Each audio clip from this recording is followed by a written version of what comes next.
ਪੜ੍ਹੀਏ ਮੇਰੇ ਨਾਲ ਤੁਸੀਂ ਮਰਕੁਸ 8 ਅਧਿਆਏ ਨਿਕਾਲ ਲਓ। ਕੋਈ ਇੱਕ ਜਣਾ ਉੱਚੀ ਦੇਣੇ ਪੜ੍ਹ ਸਕਦਾ ਹੈ? ਮਰਕੁਸ 8 ਦੀ 34।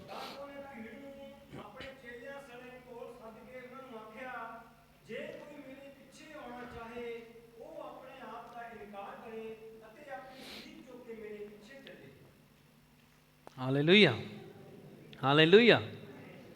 ਅਸੀਂ ਮਰਕੁਸ ਦੇ ਵਿੱਚ ਦੇਖਦੇ ਹਾਂ ਇੱਥੇ ਯੀਸ਼ੂ ਮਸੀਹ ਇੱਕ ਭੀੜ ਨੂੰ ਕਿਹਨਾਂ ਦੇ ਨਾਲ ਕੁਝ ਬੋਲ ਰਿਹਾ ਆ, ਇੱਕ ਭੀੜ ਨੂੰ ਕਿਹਨਾਂ ਦੇ ਸਮੇਤ ਬੋਲ ਰਿਹਾ, ਧਿਆਨ ਦਿਓ, ਚੇਲਿਆਂ ਸਮੇਤ। ਅਗਰ ਤੁਸੀਂ ਬਾਈਬਲ ਦੇ ਵਿੱਚ ਇੱਥੇ ਹੈਡਿੰਗ ਪੜ੍ਹਦੇ ਆ ਤਾਂ ਹੈਡਿੰਗ ਦੇ ਵਿੱਚ ਇੱਥੇ ਲਿਖਿਆ ਹੋਇਆ 34 ਆਇਤ ਦੇ ਉੱਪਰ ਯੀशु के पीछे चलने का, यीशु के पीछे चलने का अर्थ, ਉਹਦਾ ਹੈਡਿੰਗ ਦਿੱਤਾ ਹੋਇਆ ਵੀ ਯੀशु ਦੇ ਪਿੱਛੇ ਚੱਲਣ ਦਾ ਮਤਲਬ ਕੀ ਆ। ਔਰ ਅੱਜ ਦੇ ਸਮੇਂ 'ਚ ਔਰ ਪਿਛਲੇ ਸਮੇਂ 'ਚ ਵੀ ਅਗਰ ਅਸੀਂ ਦੇਖਦੇ ਹਾਂ ਤਾਂ ਜਿਹੜੀ ਆਇਤ ਅਗਰ ਅਸੀਂ ਪਹਿਲਾਂ ਯਹੂਨਾ 3:16 ਬੋਲੀ ਹੈ ਕਿ ਪਰਮੇਸ਼ਰ ਨੇ ਜਗਤ ਨਾਲ ਅਜਿਹਾ ਪ੍ਰੇਮ ਕੀਤਾ ਕਿ ਉਹਨੇ ਆਪਣਾ ਇਕਲੌਤਾ ਪੁੱਤਰ ਦੇ ਦਿੱਤਾ ਤਾਂ ਕਿ ਜੋ ਕੋਈ ਉਸ 'ਤੇ ਵਿਸ਼ਵਾਸ ਕਰੇ ਉਹ ਨਾਸ਼ ਨਾ ਹੋਵੇ ਪਰੰਤੂ ਅਨੰਤ ਜੀਵਨ ਪਾਏ।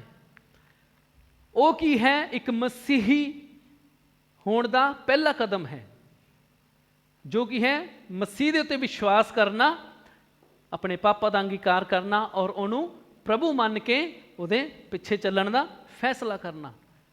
ਪਰ ਉਸ ਤੋਂ ਬਾਅਦ ਜਿਹੜਾ ਅਸਲੀ ਸਫ਼ਰ ਸ਼ੁਰੂ ਹੁੰਦਾ ਹੈ, ਉਸ ਤੋਂ ਬਾਅਦ ਸ਼ੁਰੂ ਹੁੰਦਾ ਉਹ ਸਫ਼ਰ ਕੀ ਹੈ? ਇੱਕ ਵਾਰ ਤੁਸੀਂ ਵਿਸ਼ਵਾਸੀ ਬਣ ਗਏ, ਤੁਸੀਂ ਪ੍ਰਭੂ ਨੂੰ ਆਪਣੇ ਜੀਵਨ 'ਚ ਗ੍ਰਹਿਣ ਕਰ ਲਿਆ, ਤਾਂ ਉਸ ਤੋਂ ਬਾਅਦ ਯੀशु ਮਸੀਹ ਨੇ ਸਾਨੂੰ ਦੱਸਿਆ ਇੱਥੇ ਕਿ ਯੀशु ਦੇ ਪਿੱਛੇ ਚੱਲਣ ਦਾ ਕੀ ਅਰਥ ਹੈ, ਕੀ ਮਤਲਬ ਹੈ, ਉਹਦੇ ਲਈ ਕੀ ਕਰਨ ਦੀ ਲੋੜ ਹੈ। ਅਸੀਂ ਇਸੇ ਆਇਤ ਦੇ ਉੱਤੇ ਜ਼ਿਆਦਾ ਧਿਆਨ ਦੇਵਾਂਗੇ। ਇੱਕ ਵਾਰ ਫਿਰ ਮੈਂ ਚਾਹੁੰਦਾ 34 ਆਇਤ ਨੂੰ ਮਿਲ ਕੇ ਅਸੀਂ ਪढ़ांगे। उसने भीड़ को अपने चेलों समेत पास बुलाकर उनसे कहा, जो कोई मेरे पीछे आना चाहे वह अपने आप से इनकार करे और अपना क्रूस उठाकर मेरे पीछे हो ले। ਇੱਥੇ ਤੁਸੀਂ ਦੇਖ ਸਕਦੇ ਇੱਕ ਭੀੜ ਆ ਔਰ ਉਹਦੇ ਨਾਲ ਕੀ ਆ? ਇੱਕ ਭੀੜ ਆ ਅਤੇ ਭੀੜ ਵੀ ਹੈ ਤੇ ਭੀੜ ਵੀ ਹੈ ਤੇ ਕਿ ਯੀशु ਮਸੀਹ ਨੇ ਭੀੜ ਨੂੰ ਅਤੇ ਚੇਲਿਆਂ ਨੂੰ ਸਾਰਿਆਂ ਨੂੰ ਬੁਲਾ ਕੇ ਕੁਝ ਕਿਹਾ। ਤੁਹਾਨੂੰ ਪਤਾ ਅਸੀਂ ਦੇਖਦੇ ਹਾਂ ਕਿ ਯੀशु ਮਸੀਹ ਨੇ ਜਦੋਂ ਸੇਵਕਾਈ ਸ਼ੁਰੂ ਕੀਤੀ ਸੀਗੀ, ਅਗਰ ਅਸੀਂ ਪਿਛਲੇ ਚੈਪਟਰਸ ਦੇ ਵਿੱਚ ਕੁਝ ਦੇਖਦੇ ਹਾਂ ਤਾਂ ਬਹੁਤ ਸਾਰੀ ਭੀੜ ਯੀशु ਮਸੀਹ ਦੇ ਪਿੱਛੇ ਪਿੱਛੇ ਰਹਿੰਦੀ ਹੁੰਦੀ ਸੀ ਕਿ ਨਹੀਂ? ਕਿਉਂ ਰਹਿੰਦੀ ਹੁੰਦੀ ਸੀਗੀ? ਕਿਉਂਕਿ ਯੀशु ਮਸੀਹ ਜਿੱਥੇ ਵੀ ਕਿਤੇ ਜਾਂਦਾ ਸੀਗਾ ਜ਼ਿਆਦਾਤਰ ਭੀੜ ਉਸ ਸਮੇਂ ਯੀशु ਦੇ ਚਮਤਕਾਰ ਜੋ ਯੀशु ਕਰਦਾ ਸੀਗਾ, ਯੀशु ਭੁੱਖਿਆਂ ਨੂੰ ਰੋਟੀ ਖਿਲਾਉਂਦਾ ਹੁੰਦਾ ਸੀਗਾ, ਚਮਤਕਾਰ ਕਰਕੇ ਬਿਮਾਰਾਂ ਨੂੰ ਚੰਗਾਈ ਦਿੰਦਾ ਹੁੰਦਾ ਸੀਗਾ ਔਰ ਤਰ੍ਹਾਂ ਤਰ੍ਹਾਂ ਦੇ ਚਿੰਨ੍ਹ ਚਮਤਕਾਰ ਯੀशु ਦੇ ਜੀਵਨ 'ਚ ਹੁੰਦੇ ਸੀਗੇ। ਔਰ ਉਹਦੇ ਕਰਕੇ ਬਹੁਤ ਸਾਰੀ ਭੀੜ ਲਿਖਿਆ ਅਤੇ ਚੇਲੇ ਕਿਹਦੇ ਪਿੱਛੇ ਸੀਗੇ? ਯੀशु ਦੇ। ਔਰ ਇਸ ਮਰਕੁਸ ਦੇ ਵਾਲੇ ਹਿੱਸੇ 'ਚ ਅਸੀਂ ਖਾਸ ਤੌਰ 'ਤੇ ਪੜ੍ਹਦੇ ਹਾਂ ਜੋ ਹਿੱਸਾ ਸਾਨੂੰ ਮੱਤੀ ਦੇ ਵਿੱਚ ਨਹੀਂ ਮਿਲਿਆ। ਮੱਤੀ ਦੇ ਵਿੱਚ ਸਿਰਫ ਲਿਖਿਆ ਕਿ ਤਦ ਯੀशु ਨੇ ਆਪਣੇ ਚੇਲਿਆਂ ਨੂੰ ਕਿਹਾ, ਪਰ ਅਸੀਂ ਮਰਕੁਸ 'ਚ ਦੇਖਦੇ ਹਾਂ ਕਿ ਤਦ ਉਸਨੇ ਭੀੜ ਨੂੰ ਆਪਣੇ ਚੇਲਿਆਂ ਸਣੇ। ਮਰਕੁਸ ਨੇ ਬਿਹਤਰ ਇੱਥੇ ਲਿਖਿਆ ਹੈ। ਮਰਕੁਸ ਨੇ ਦੱਸਿਆ ਕਿ ਉੱਥੇ ਭੀੜ ਵੀ ਸੀਗੀ ਔਰ ਚੇਲੇ ਵੀ ਸੀਗੇ ਔਰ ਫਿਰ ਯੀशु ਨੇ ਭੀੜ ਸਣੇ ਚੇਲਿਆਂ ਨੂੰ ਕੀ ਕਿਹਾ? ਜੋ ਕੋਈ ਮੇਰੇ ਪਿੱਛੇ ਆਉਣਾ ਚਾਹੇ। ਯੀशु ਨੇ ਕੀ ਕਿਹਾ? ਜੋ ਕੋਈ ਮੇਰੇ ਪਿੱਛੇ ਆਉਣਾ ਚਾਹੇ। ਸਾਡੇ ਚੋਂ ਕਿੰਨੇ ਜਣੇ ਇੱਥੇ ਯੀशु ਦੇ ਚੇਲੇ ਆ? ਕਿੰਨੇ ਜਣੇ ਸਾਡੇ ਚੋਂ ਇੱਥੇ ਯੀशु ਦੇ ਚੇਲੇ ਆ? ਉੱਚਾ ਹੱਥ ਖੜਾ ਕਰ ਸਕਦੇ? ਤੁਹਾਨੂੰ ਯਕੀਨ ਆ ਤੁਸੀਂ ਯੀशु ਦੇ ਚੇਲੇ ਆ? ਕੋਈ ਸ਼ੱਕ ਤਾਂ ਨਹੀਂ? ਵੈਰੀ ਗੁੱਡ, ਸ਼ੱਕ ਨਹੀਂ ਹੋਣਾ ਚਾਹੀਦਾ। ਪਰ ਚੇਲੇ ਹੋਣਾ, ਆਪਣੇ ਆਪ ਨੂੰ ਚੇਲਾ ਕਹਿਣਾ ਔਰ ਯੀशु ਦੀ ਨਿਗਾਹ ਦੇ ਨਾਲ ਚੇਲਾ ਹੋਣਾ ਦੋ ਵੱਖਰੀ ਗੱਲਾਂ ਆ। ਔਰ ਯੀशु ਇੱਥੇ ਸਾਨੂੰ ਦੱਸ ਰਿਹਾ ਕਿ ਅਸੀਂ ਉਹਦੇ ਚੇਲੇ ਕਿਸ ਤਰ੍ਹਾਂ ਬਣ ਸਕਦੇ ਹਾਂ, ਚੇਲੇ ਕਿਸ ਤਰ੍ਹਾਂ ਬਣੇ ਰਹਿ ਸਕਦੇ ਹਾਂ। ਯੀशु ਨੇ ਕਿਹਾ ਜੋ ਕੋਈ ਮੇਰੇ ਪਿੱਛੇ ਆਉਣਾ ਚਾਹੇ ਆਪਣੇ ਆਪ ਦਾ ਕੀ ਕਰੇ? ਇਨਕਾਰ ਕਰੇ ਅਤੇ ਆਪਣੀ ਸਲੀਬ ਚੁੱਕ ਕੇ ਮੇਰੇ ਪਿੱਛੇ ਹੋ ਲਏ। ਅਗਰ ਯੀशु ਨੇ ਕਿਹਾ ਕਿ ਅਸੀਂ ਉਹਦੇ ਚੇਲੇ ਹਾਂ, ਤੁਸੀਂ ਹੱਥ ਖੜਾ ਕੀਤਾ ਕਿ ਮੈਂ ਯੀशु ਦਾ ਚੇਲਾ ਹਾਂ। ਚੇਲੇ ਦਾ ਕੀ ਹੁੰਦਾ ਆ? ਇੱਕ ਕੀ ਹੁੰਦਾ ਆ, ਸਾਡਾ ਗੁਰੂ ਕੌਣ ਹੈ? ਇਸ ਲਈ ਅਸੀਂ ਯੀਸ਼ੂ ਦੇ ਕੀ ਆ? ਹੁਣ ਲੈ, ਇੱਕ ਹੈ ਗੁਰੂ ਔਰ ਇੱਕ ਹੈ ਚੇਲਾ। ਇੱਕ ਹੈ ਗੁਰੂ, ਇੱਕ ਹੈ ਚੇਲਾ। ਗੁਰੂ ਨੂੰ ਆਪਾਂ ਇੰਗਲਿਸ਼ 'ਚ ਕੀ ਕਹਿ ਸਕਦੇ ਹਾਂ? ਟੀਚਰ ਵੀ ਕਹਿ ਸਕਦੇ ਹਾਂ ਜਾਂ ਮਾਸਟਰ ਵੀ ਕਹਿ ਸਕਦੇ ਹਾਂ। ਔਰ ਯੀਸ਼ੂ ਮਸੀਹ ਨੇ ਕਿਉਂ ਇੱਥੇ ਚੇਲੇ ਹੋਣ ਦੇ ਬਾਰੇ ਗੱਲ ਕੀਤੀ ਆ? ਕਿਉਂਕਿ ਜਿਹੜਾ ਚੇਲਾ ਹੋਣਾ ਕੀ ਹੈ, ਚੇਲੇ ਹੋਣ ਦਾ ਕੀ ਮਤਲਬ ਹੈ ਕਿ ਜੋ ਗੁਰੂ ਕਹਿੰਦਾ ਹੈ ਉਹ ਕਰਨਾ ਹੈ। ਚੇਲੇ ਹੋਣ ਦਾ ਅਰਥ ਕੀ ਹੈ? ਜੋ ਗੁਰੂ ਕਰਦਾ ਹੈ ਉਸ ਤਰ੍ਹਾਂ ਹੀ ਕਰਨਾ ਹੈ। ਗਿਆਨ ਅਤੇ ਚੇਲਾਪਨ 'ਚ ਕੀ ਹੈ? ਫਰਕ ਹੈ। ਔਰ ਅਸੀਂ ਅਗਰ ਇੱਥੇ ਦੇਖਦੇ ਹਾਂ ਕਿ ਯੀਸ਼ੂ ਮਸੀਹ ਨੇ ਇੱਥੇ ਇੰਗਲਿਸ਼ ਦੀ ਬਾਈਬਲ ਦੇ ਵਿੱਚ ਉੱਥੇ ਡਿਸਾਈਪਲ ਕਿਹਾ ਗਿਆ। ਔਰ ਜਦੋਂ ਯੀਸ਼ੂ ਮਸੀਹ ਦੇ ਸਮੇਂ ਜਿਹੜੇ ਯਹੂਦੀ ਹੁੰਦੇ ਸੀਗੇ, ਔਰ ਉਸ ਸਮੇਂ ਜਿਹੜੇ ਰੱਬੀ ਹੁੰਦੇ ਸੀਗੇ ਜਾਂ ਟੀਚਰ ਹੁੰਦੇ ਸੀਗੇ, ਯਹੂਦੀ ਸਮੇਂ ਦੇ ਵਿੱਚ ਟੀਚਰ ਦੇ ਨਾਲ ਜੋ ਉਹਨਾਂ ਦੇ ਅਧੀਨ ਚੇਲੇ ਹੁੰਦੇ ਸੀਗੇ, ਉਹ ਹਰ ਸਮੇਂ ਆਪਣੇ ਗੁਰੂ ਦੇ ਨਾਲ ਰਹਿੰਦੇ ਹੁੰਦੇ ਸੀਗੇ। ਔਰ ਜੋ ਗੁਰੂ ਉਹਨਾਂ ਨੂੰ ਸਿਖਾਉਂਦਾ ਸੀ, ਜੋ ਗੁਰੂ ਉਹਨਾਂ ਦੇ ਨਾਲ ਉਹਨਾਂ ਦੇ ਸਾਹਮਣੇ ਕਰਦਾ ਸੀਗਾ, ਚੇਲੇ ਉਹ ਰਹਿ ਕੇ ਸਿੱਖਦੇ ਸੀਗੇ ਔਰ ਉੱਦਾਂ ਹੀ ਉਹ ਪ੍ਰੈਕਟਿਸ ਕਰਦੇ ਸੀਗੇ। ਤੁਹਾਡੇ ਜੋ ਕਿੰਨੇ ਜਣੇ ਆ ਤੁਹਾਨੂੰ ITI ਬਾਰੇ ਪਤਾ? ITI ਹੁੰਦੀ ਸਾਡੇ ਇੱਥੇ ਹੈ ਨਾ। ITI ਜਦੋਂ ਕਰਕੇ ਫਿਰ ਉਹਨਾਂ ਸਟੂਡੈਂਟਸ ਨੂੰ ਅਲੱਗ-ਅਲੱਗ ਜਗ੍ਹਾ 'ਤੇ ਕਾਹਦੇ ਲਈ? ਪ੍ਰੈਕਟਿਸ ਲਈ ਭੇਜਿਆ ਜਾਂਦਾ। ਉਹਨੂੰ ਕੀ ਕਿਹਾ ਜਾਂਦਾ? Apprentice, apprenticeship. ਉਹਦੇ ਵਿੱਚ ਕੀ ਕੀਤਾ ਜਾਂਦਾ ਉਹਨਾਂ ਨੂੰ? ਦੱਸੋ। ਉਹਨਾਂ ਨੂੰ ਸਿਖਾਇਆ ਜਾਂਦਾ ਹੈ ਕਿ ਤੁਸੀਂ ਅੱਗੇ ਕਿੱਦਾਂ ਕੰਮ ਕਰਨਾ। ਪਰ ਉਹ ਸਿਖਾਉਂਦਾ ਕੌਣ ਹੈ? ਟ੍ਰੇਨਰ। ਉਹਨੂੰ ਆਪਾਂ ਕੀ ਕਹਿ ਸਕਦੇ ਹਾਂ? ਟੀਚਰ ਜਾਂ ਗੁਰੂ। ਉਹ ਸਿਖਾਇਆ ਜਾਂਦਾ ਹੈ ਕਿ ਕੀ ਕਿੱਦਾਂ ਕਰਨਾ ਹੈ। ਤਾਂ ਹੀ ਇੱਕ ਗੁਰੂ ਅਤੇ ਚੇਲੇ ਦੇ ਵਿੱਚ ਇਹੀ ਫਰਕ ਹੈ। ਔਰ ਯੀਸ਼ੂ ਮਸੀਹ ਵੀ ਇੱਥੇ ਗੱਲ ਕਰ ਰਿਹਾ ਹੈ। ਉਹਨੇ ਕਿਹਾ, ਭੀੜ ਨੂੰ ਕਿਹਾ, ਭੀੜ ਅਤੇ ਚੇਲਿਆਂ ਨੂੰ ਬੁਲਾਇਆ ਅਤੇ ਉਹਨਾਂ ਨੂੰ ਕਿਹਾ, ਦੋਨਾਂ ਨੂੰ ਕਿਹਾ, ਕੀ ਕਿਹਾ? ਜੋ ਕੋਈ ਮੇਰੇ ਪਿੱਛੇ ਆਉਣਾ ਚਾਹੇ। ਯੀਸ਼ੂ ਨੇ ਕੀ ਕਿਹਾ ਦੋਨਾਂ ਨੂੰ?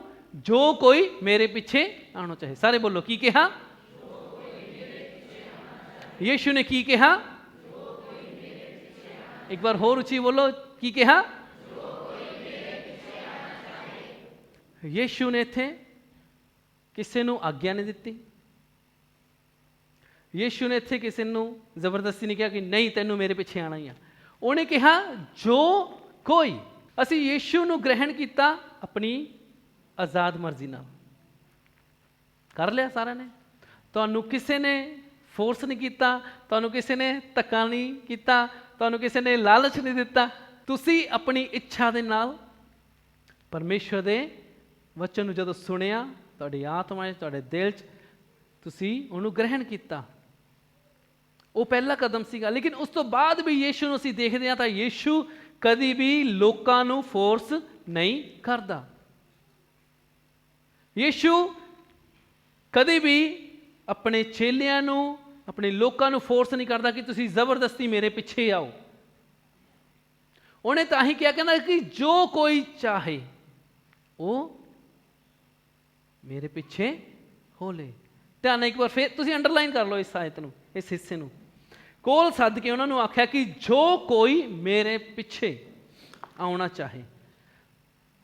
ਯੀਸ਼ੂ ਮਸੀਹ ਨੂੰ ਅਸੀਂ ਇੱਥੇ ਦੇਖ ਸਕਦੇ ਹਾਂ ਕਿ ਉਹਨੇ ਸਾਨੂੰ ਆਜ਼ਾਦ ਮਰਜ਼ੀ ਦਿੱਤੀ ਆ ਔਰ ਉਹ ਚਾਹੁੰਦਾ ਆ ਕਿ ਅਸੀਂ ਉਹਦੇ ਪਿੱਛੇ ਆਈਏ, ਪਰ ਉਹ ਫੋਰਸ ਨਹੀਂ ਕਰਦਾ। ਜੋ ਕੋਈ ਮੇਰੇ ਪਿੱਛੇ ਆਉਣਾ ਚਾਹੇ, ਅੱਗੇ ਲਿਖਿਆ ਕੀ ਕਰਨਾ ਪਏਗਾ ਉਹਨੂੰ? ਉਹਨੂੰ ਆਪਣੇ ਆਪ ਦਾ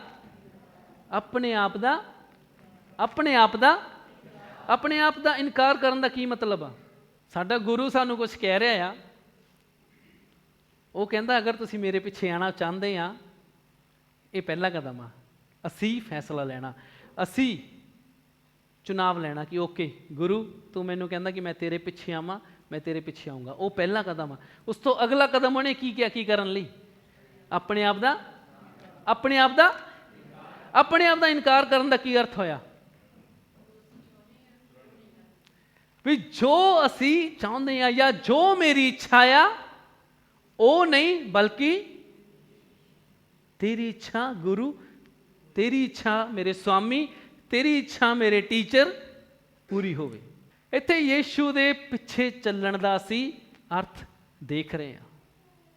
ਔਰ ਯੀਸ਼ੂ ਨੇ ਕਿਹਾ ਨੰਬਰ 1, ਉਹਨੇ ਕੋਈ ਜ਼ਬਰਦਸਤੀ ਨਹੀਂ ਕੀਤੀ। ਉਹਨੇ ਕਿਹਾ ਅਗਰ ਤੁਸੀਂ ਮੇਰੇ ਪਿੱਛੇ ਆਉਣਾ ਚਾਹੁੰਦੇ ਆ, ਅਗਲਾ ਕਦਮ ਕੀ ਹੈ? ਤਾਂ ਆਪਣੇ ਆਪ ਦਾ ਕੀ ਕਰਨਾ? ਆਪਣੇ ਆਪ ਦਾ। ਅੱਜ ਬਹੁਤ ਸਾਰੇ ਮਸੀਹੀ ਯੀਸ਼ੂ ਦੇ ਪਿੱਛੇ ਤਾਂ ਚੱਲ ਰਹੇ ਆ, ਕਹਿਣ ਨੂੰ ਮੈਂ ਮਸੀਹੀ ਹਾਂ, ਕਹਿਣ ਨੂੰ ਮੈਂ ਚੇਲਾ ਹਾਂ, ਪਰ ਕਿਆ ਆਪਣੇ ਜੀਵਨ ਦੇ ਵਿੱਚ ਪ੍ਰਭੂ ਦੀ ਇੱਛਾ, ਪ੍ਰਭੂ ਦੀ ਆਗਿਆ ਦੇ ਅਨੁਸਾਰ ਚੱਲ ਰਹੇ ਆ?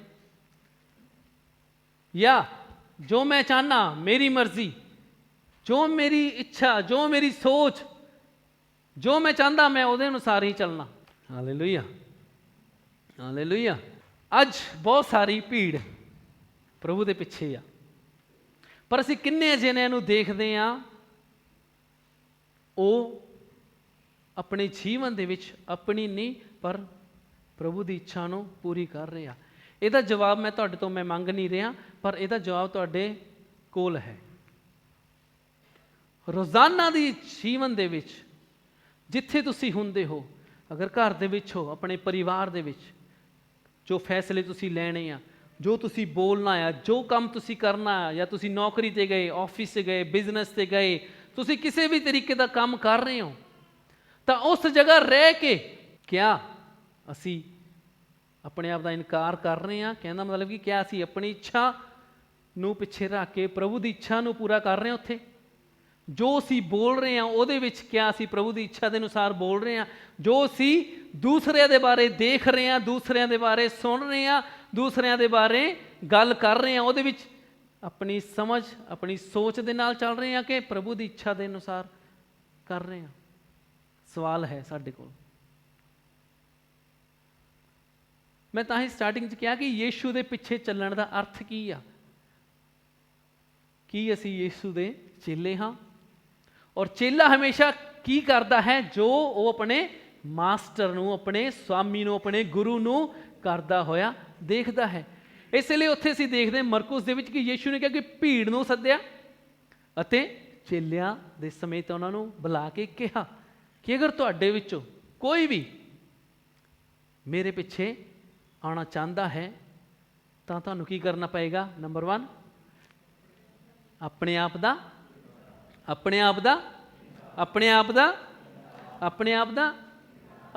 ਇਨਕਾਰ ਕਰਨਾ ਬਹੁਤ ਹੀ ਮੁਸ਼ਕਿਲ ਹੈ। ਅਸੀਂ ਇੱਦਾਂ ਦੇ ਸਮੇਂ ਦੇ ਵਿੱਚ ਆ ਗਏ ਹਾਂ ਜਿੱਥੇ ਹਰੇਕ ਕੋਈ ਕਹਿੰਦਾ ਕਿ ਮੇਰੀ ਮਰਜ਼ੀ ਪੂਰੀ ਹੋਵੇ। ਹਰੇਕ ਕੋਈ ਇਹੀ ਚਾਹੁੰਦਾ ਕਿ ਮੇਰੀ ਇੱਛਾ, ਮੇਰੀ ਮਰਜ਼ੀ, ਜਿੱਦਾਂ ਮੈਂ ਚਾਹੁੰਦਾ ਉੱਦਾਂ ਹੀ ਹੋਵੇ। ਪਰਿਵਾਰਾਂ ਦੇ ਵਿੱਚ, ਮੈਰਿਜ ਦੇ ਵਿੱਚ, ਪਤੀ ਪਤਨੀ ਦੇ ਵਿੱਚ, ਮਾਂ-ਬਾਪ ਬੱਚਿਆਂ ਦੇ ਰਿਸ਼ਤਿਆਂ ਦੇ ਵਿੱਚ ਮੇਰੀ ਮਰਜ਼ੀ ਪੂਰੀ ਹੋਵੇ, ਜਿੱਦਾਂ ਮੈਂ ਚਾਹੁੰਦਾ ਉੱਦਾਂ ਹੀ ਹੋਵੇ, ਜਿੱਦਾਂ ਮੈਂ ਕਹਿੰਦਾ ਉੱਦਾਂ ਹੀ ਹੋਵੇ। ਜਿੱਥੇ ਵੀ ਅਸੀਂ ਕੰਮ ਕਰਦੇ ਹਾਂ, ਅਗਰ ਅਸੀਂ ਆਪਣੇ ਬੌਸ ਦੇ ਅਧੀਨ ਆ ਤਾਂ ਬੌਸ ਦੀ ਨਾ ਸੁਣਦੇ ਹੋਏ, ਨਹੀਂ ਜੀ ਮੈਂ ਆਪਣੀ ਮਰਜ਼ੀ ਨਾਲ, ਮੈਂ ਆਪਣੇ ਤਰੀਕੇ ਦੇ ਨਾਲ ਕਰਨਾ। ਸਕੂਲ 'ਚ ਬੱਚੇ ਜਾਂਦੇ ਆ, ਟੀਚਰ ਦੇ ਆਗਿਆਕਾਰੀ ਨਹੀਂ ਰਹਿ ਕੇ, ਪਰ ਮੇਰੀ ਮਰਜ਼ੀ, ਮੇਰੀ ਇੱਛਾ, ਮੈਂ ਆਪਣੇ ਹਿਸਾਬ ਨਾਲ ਚੱਲਣਾ, ਮੈਂ ਆਪਣੇ ਹਿਸਾਬ ਨਾਲ ਪੜ੍ਹਨਾ, ਮੈਂ ਆਪਣੇ ਹਿਸਾਬ ਨਾਲ ਕੰਮ ਕਰੂੰਗਾ, ਮੈਂ ਨਹੀਂ ਆਪਣੇ ਟੀਚਰ ਦੀ ਮੰਨਣੀ। ਹਰੇਕ ਜਗ੍ਹਾ ਕੀ ਹੈ? ਮੇਰੀ ਮਰਜ਼ੀ, ਮੇਰੀ ਇੱਛਾ ਦੇ ਨਾਲ ਇਨਸਾਨ ਚੱਲ ਰਿਹਾ। ਔਰ ਬਹੁਤ ਦੁੱਖ ਦੀ ਗੱਲ ਹੈ ਕਿ ਉਹਦੇ ਵਿੱਚ ਮਸੀਹੀ ਵੀ ਬਹੁਤ ਸਾਰੇ ਇਸ ਤਰ੍ਹਾਂ ਦਾ ਜੀਵਨ ਬਤੀਤ ਕਰ ਰਹੇ ਆ। ਕਹਿੰਨੂੰ ਤਾਂ ਅਸੀਂ ਮਸੀਹੀ ਹਾਂ, ਬਹੁਤ ਸਾਰੀ ਭੀੜ ਕਹਿੰਦੀ ਕਿ ਮੈਂ ਮਸੀਹੀ ਹਾਂ, ਪਰ ਕਿਆ ਅਸੀਂ ਉਹਨਾਂ ਦੇ ਜੀਵਨਾਂ ਦੇ ਵਿੱਚ ਦੇਖਦੇ ਹਾਂ ਕਿ ਉਹ ਆਪਣੇ ਜੀਵਨ ਦੇ ਵਿੱਚ ਪ੍ਰਭੂ ਦੀ ਇੱਛਾ ਨੂੰ ਪੂਰੀ ਕਰ ਰਹੇ ਆ? ਆਪਣੇ ਆਪ ਦਾ ਇਨਕਾਰ ਕਰ ਰਹੇ ਆ?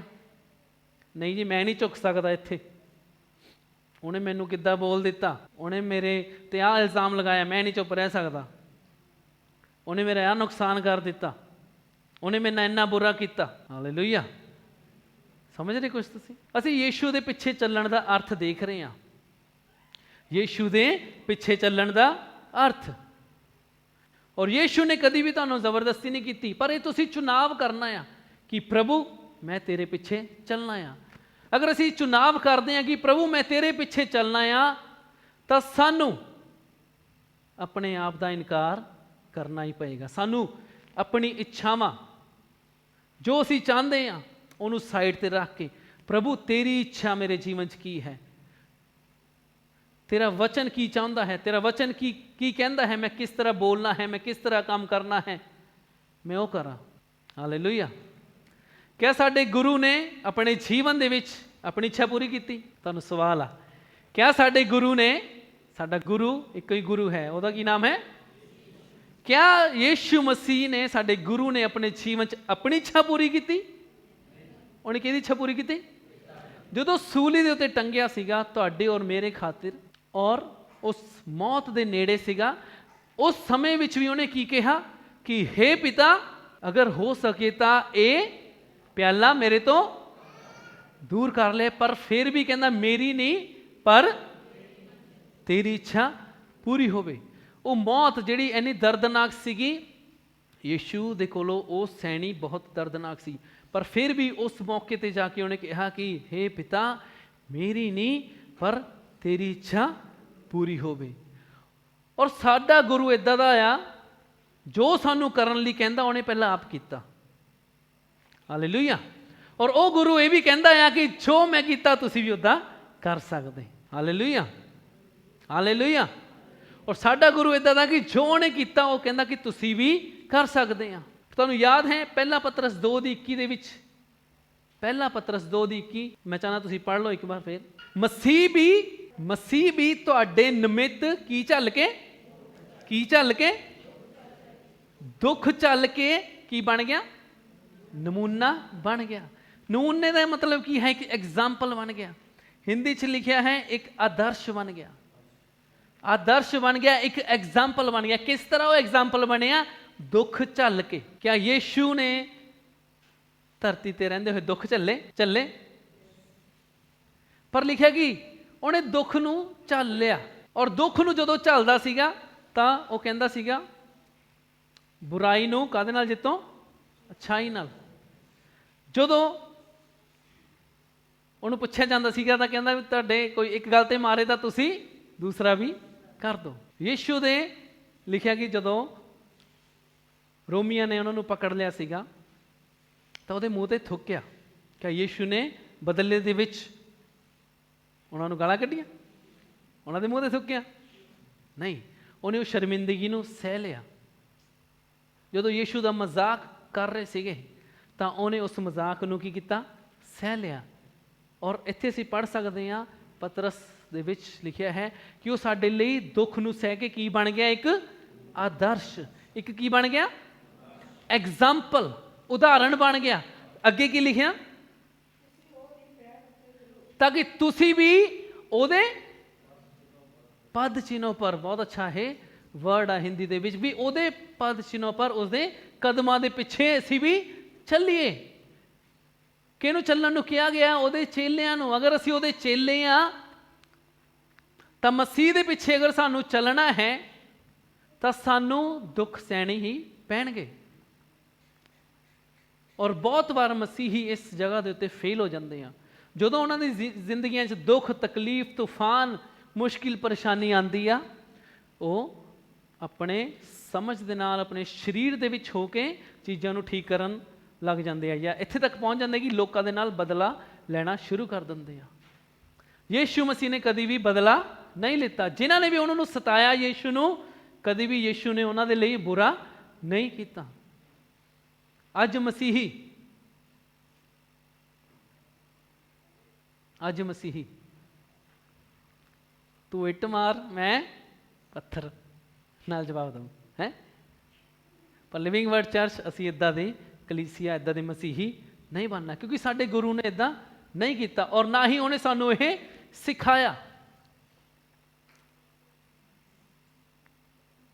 ਯੀਸ਼ੂ ਮਸੀਹ ਨੇ ਕਿਹਾ ਕਿ ਸਾਨੂੰ ਉਹਦੇ ਕਦਮਾਂ ਦੇ, ਉਹਦੇ ਪਦ ਚਿੰਨ੍ਹਾਂ ਤੇ ਚੱਲਣਾ ਆ।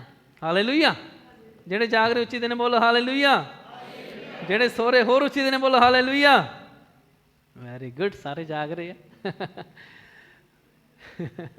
ਹਾਲੇਲੂਇਆ। ਮਰਕੁਸ ਵਿੱਚ ਅਸੀਂ ਆ ਜਾਂਦੇ ਹਾਂ। ਅਸੀਂ ਗੱਲ ਕਰ ਰਹੇ ਹਾਂ ਕਿ ਯੀਸ਼ੂ ਨੇ ਉੱਥੇ ਕਿਹਾ ਕਿ ਜੋ ਕੋਈ ਮੇਰੇ ਪਿੱਛੇ ਆਉਣਾ ਚਾਹੇ ਉਹ ਆਪਣੇ ਆਪ ਦਾ ਕੀ ਕਰੇ? ਇਨਕਾਰ ਕਰੇ। ਆਪਣੇ ਆਪ ਦਾ ਇਨਕਾਰ ਕਰਨਾ ਕਹਿਣ ਦਾ ਮਤਲਬ ਕਿ ਆਪਣੀ ਇੱਛਾ ਨੂੰ, ਆਪਣੇ ਸੈਲਫਿਸ਼ ਡਿਜ਼ਾਇਰਸ, ਕਿ ਮੈਂ, ਮੇਰੇ ਬਾਰੇ, ਇਹ ਰੋਜ਼ਾਨਾ ਦੀ ਜ਼ਿੰਦਗੀ 'ਚ ਸਾਨੂੰ ਆਪਣੇ ਮੈਂ ਨੂੰ, ਆਪਣੇ ਆਪ ਨੂੰ ਕੀ ਕਰਨਾ ਪਏਗਾ? दूर करना पएगा और मेरे जीवन च मेरी नहीं प्रभु तेरी इच्छा पूरी होवे। ਜਦੋਂ ਕਿਸੇ ਦੇ ਨਾਲ ਤੁਹਾਡੀ ਬਹਿਸ ਹੋ ਰਹੀ ਆ ਤਾਂ ਕੀ ਪ੍ਰਭੂ ਉਹਦੇ ਵਿੱਚ ਚਾਹੁੰਦਾ ਕਿ ਤੁਸੀਂ ਬਹਿਸ ਕਰਕੇ ਜਿੱਤੋ, ਲੜਾਈ ਕਰਕੇ ਜਿੱਤੋ? ਕਿਆ ਉਹਦੀ ਇੱਛਾ ਹੈ? ਕਿੰਨਾ ਸੌਖਾ ਆ,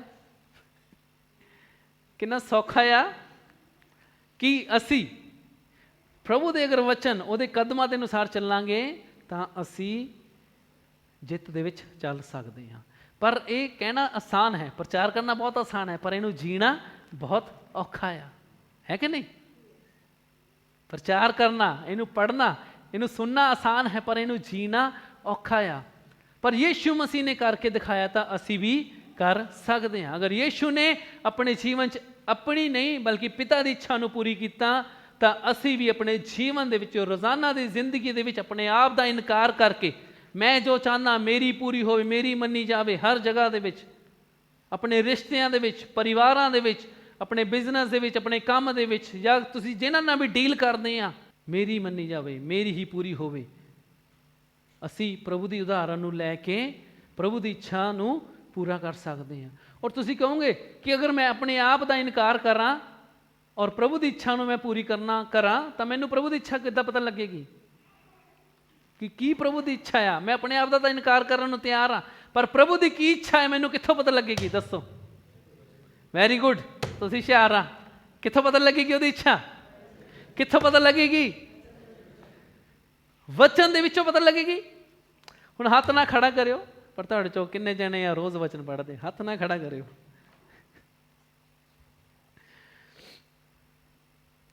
ਅਸੀਂ ਆਪਣੇ ਲਈ ਆਪ ਹੀ ਮੁਸ਼ਕਿਲਾਂ, ਪਰੇਸ਼ਾਨੀਆਂ ਦੇ ਦਰਵਾਜ਼ਿਆਂ ਨੂੰ ਹੋਰ ਖੋਲ੍ਹਦੇ ਰਹਿੰਦੇ ਹਾਂ। ਕਿਉਂ? ਕਿਉਂਕਿ ਅਸੀਂ ਉਹਦੀ ਇੱਛਾ ਨੂੰ ਜਾਣਦੇ ਨਹੀਂ। ਸਾਡੇ ਕੋਲ ਬਾਕੀ ਸਾਰੀ ਚੀਜ਼ਾਂ ਦੇ ਲਈ ਸਮਾਂ ਹੈ, ਪਰ ਉਹਦੀ ਇੱਛਾ ਜਾਣਨ ਦਾ ਸਮਾਂ ਨਹੀਂ ਹੈ। ਔਰ ਜਿੰਨਾ ਅਸੀਂ ਦੇਰ ਕਰਾਂਗੇ ਉਹਦੀ ਇੱਛਾ ਨੂੰ ਜਾਣਨ ਦੇ ਲਈ, ਉਨਾ ਹੀ ਦੇਰ ਅਸੀਂ ਫਸੇ ਰਵਾਂਗੇ, ਉਨਾ ਹੀ ਦੇਰ ਅਸੀਂ ਸੰਘਰਸ਼ ਕਰਦੇ ਰਵਾਂਗੇ। ਸਾਡਾ ਗੁਰੂ ਜਿਹੜੇ ਕਦਮਾਂ ਪਦ ਚਿੰਨ੍ਹਾਂ ਛੱਡ ਕੇ ਗਿਆ, ਉਹਨੇ ਕਿਹਾ ਕਿ ਉਹਦੇ ਕਦਮਾਂ 'ਤੇ ਚੱਲਾਂਗੇ, ਉਹਦੇ ਕਦਮਾਂ ਦਾ ਸਾਨੂੰ ਉਹਦੇ ਵਚਨ 'ਚੋਂ ਹੀ ਪਤਾ ਲੱਗੇਗਾ। ਔਰ ਅਗਰ ਅਸੀਂ ਮਹੀਨੇ 'ਚ ਇੱਕ ਵਾਰ ਬਾਈਬਲ ਪੜ੍ਹਾਂਗੇ ਜਾਂ ਐਤਵਾਰ ਨੂੰ ਮਹੀਨੇ 'ਚ ਇੱਕ ਐਤਵਾਰ ਆਵਾਂਗੇ ਤਾਂ ਬਹੁਤ ਮੁਸ਼ਕਿਲ ਆ ਉਹਦੇ ਕਦਮਾਂ ਦੇ ਪਿੱਛੇ ਚੱਲਣਾ, ਤਾਂ ਬਹੁਤ ਮੁਸ਼ਕਿਲ ਆ ਉਹਦੀ ਉਦਾਹਰਨ ਦੀ ਤਰ੍ਹਾਂ ਬਣ ਕੇ ਚੱਲਣਾ। ਤਾਂ ਬਹੁਤ ਸਾਰੇ ਮਸੀਹੀ ਤਾਂ ਹੀ ਫੇਲ ਹੋ ਜਾਂਦੇ ਆ। ਉਹ ਬਹੁਤ ਆਸਾਨੀ ਨਾਲ ਕਿਉਂ ਝੂਠ ਬੋਲਦੇ ਆ? ਉਹ ਕਿਉਂ ਬੁਰਾਈ ਕਰਦੇ ਆ? ਕਿਉਂ ਨਿੰਦਾ ਕਰਦੇ ਆ? ਕਿਉਂ ਚੁਗਲੀ ਕਰਦੇ ਆ? ਕਿਉਂਕਿ ਆਪਣੇ ਗੁਰੂ ਦੇ ਵੱਲ ਨਹੀਂ ਦੇਖਦੇ, ਆਪਣੇ ਗੁਰੂ ਦੇ ਕਦਮਾਂ ਨੂੰ ਨਹੀਂ ਯਾਦ ਰੱਖਦੇ। ਯਾਦ ਅਸੀਂ ਤਾਂ ਹੀ ਰੱਖ ਸਕਾਂਗੇ ਜੇ ਅਸੀਂ ਕੁਛ ਪੜ੍ਹਿਆ ਹੋਊਗਾ। ਜਿਹੜੇ ਸਕੂਲ ਦੇ ਟੀਚਰ ਆ, ਤੁਸੀਂ ਬੱਚਿਆਂ ਨੂੰ ਬਾਰ-ਬਾਰ ਕਹਿੰਦੇ ਕਿ ਸਕੂਲੇ ਪੜ੍ਹਾਇਆ, ਘਰ ਜਾ ਕੇ ਕਹਿੰਦੇ ਵੀ ਤੁਸੀਂ ਦੁਹਰਾਓ, ਯਾਦ ਕਰੋ। ਕਿਉਂ ਕਹਿੰਦੇ ਯਾਦ ਕਰੋ? ਤਾਂ ਕਿ ਐਗਜ਼ਾਮ ਦੇ ਵਿੱਚ ਤੁਸੀਂ ਕਰ ਸਕੋ, ਟੈਸਟ ਵਿੱਚ ਤੁਸੀਂ ਕਰ ਸਕੋ। ਔਰ ਮਸੀਹੀ ਜੀਵਨ ਦੇ ਵਿੱਚ, ਜਦੋਂ ਮਸੀਹੀ ਜੀਵਨ ਦੇ ਵਿੱਚ ਟੈਸਟ ਆਉਂਦਾ, ਇੱਕ ਮਸੀਹੀ ਦੇ ਮੂਹਰੇ ਪ੍ਰੀਖਿਆ ਆਉਂਦੀ ਆ, ਮੁਸ਼ਕਿਲ ਹਾਲਾਤ ਆਉਂਦੇ, ਉਦੋਂ ਮਸੀਹੀ ਬਹੁਤ ਜਣੇ ਮੈਂ ਫੇਲ ਹੁੰਦੇ ਹੋਏ ਦੇਖੇ ਆ, ਮੈਂ ਵੀ ਹੋਇਆ। ਪਰ ਅਸੀਂ ਆਪਣੀ ਗਲਤੀਆਂ ਤੋਂ ਸਿੱਖਣਾ ਆ ਕਿ ਸਾਨੂੰ ਸਾਡੇ ਗੁਰੂ ਨੇ ਜੋ ਆਗਿਆਵਾਂ ਦਿੱਤੀਆਂ ਆ ਸਾਨੂੰ ਪੜ੍ਹਨੀਆਂ ਆ। ਸਾਨੂੰ ਯਾਦ ਹੋਊਗਾ ਤਾਂ ਹੀ ਅਸੀਂ ਉਹਦੇ ਕਦਮਾਂ ਦੇ ਪਿੱਛੇ ਚੱਲ ਸਕਦੇ ਹਾਂ। ਤਾਂ ਹੀ ਜਦੋਂ ਤੂਫਾਨ ਉੱਠਦੇ ਆ, ਹਨੇਰੀ ਆਉਂਦਾ, ਤੰਗੀ ਆਉਂਦੀ, ਬਿਮਾਰੀ ਆਉਂਦੀ, ਮੁਸ਼ਕਿਲ ਆਉਂਦੀ, ਪਰੇਸ਼ਾਨੀ ਆਉਂਦੀ ਆ, ਅਸੀਂ ਉਹਦੇ ਵਚਨ ਦੇ ਨਾਲ, ਉਹਦੇ ਕਦਮਾਂ ਦੇ ਉੱਤੇ ਚੱਲਦੇ ਹੋਏ, ਜਿਸ ਤਰ੍ਹਾਂ ਉਹ ਚੱਲਿਆ ਉਸ ਤਰ੍ਹਾਂ ਅਸੀਂ ਚੱਲਦੇ ਹੋਏ ਅਸੀਂ ਜਿੱਤ 'ਚ ਚੱਲ ਸਕਦੇ ਹਾਂ। ਹਾਲੇਲੂਇਆ। ਸਿਰਫ ਪਰੇਸ਼ਾਨੀ ਕੀ ਹੈ? ਇਹਦੇ ਨਾਲ ਸਮਾਂ ਬਿਤਾਉਣ ਦੀ।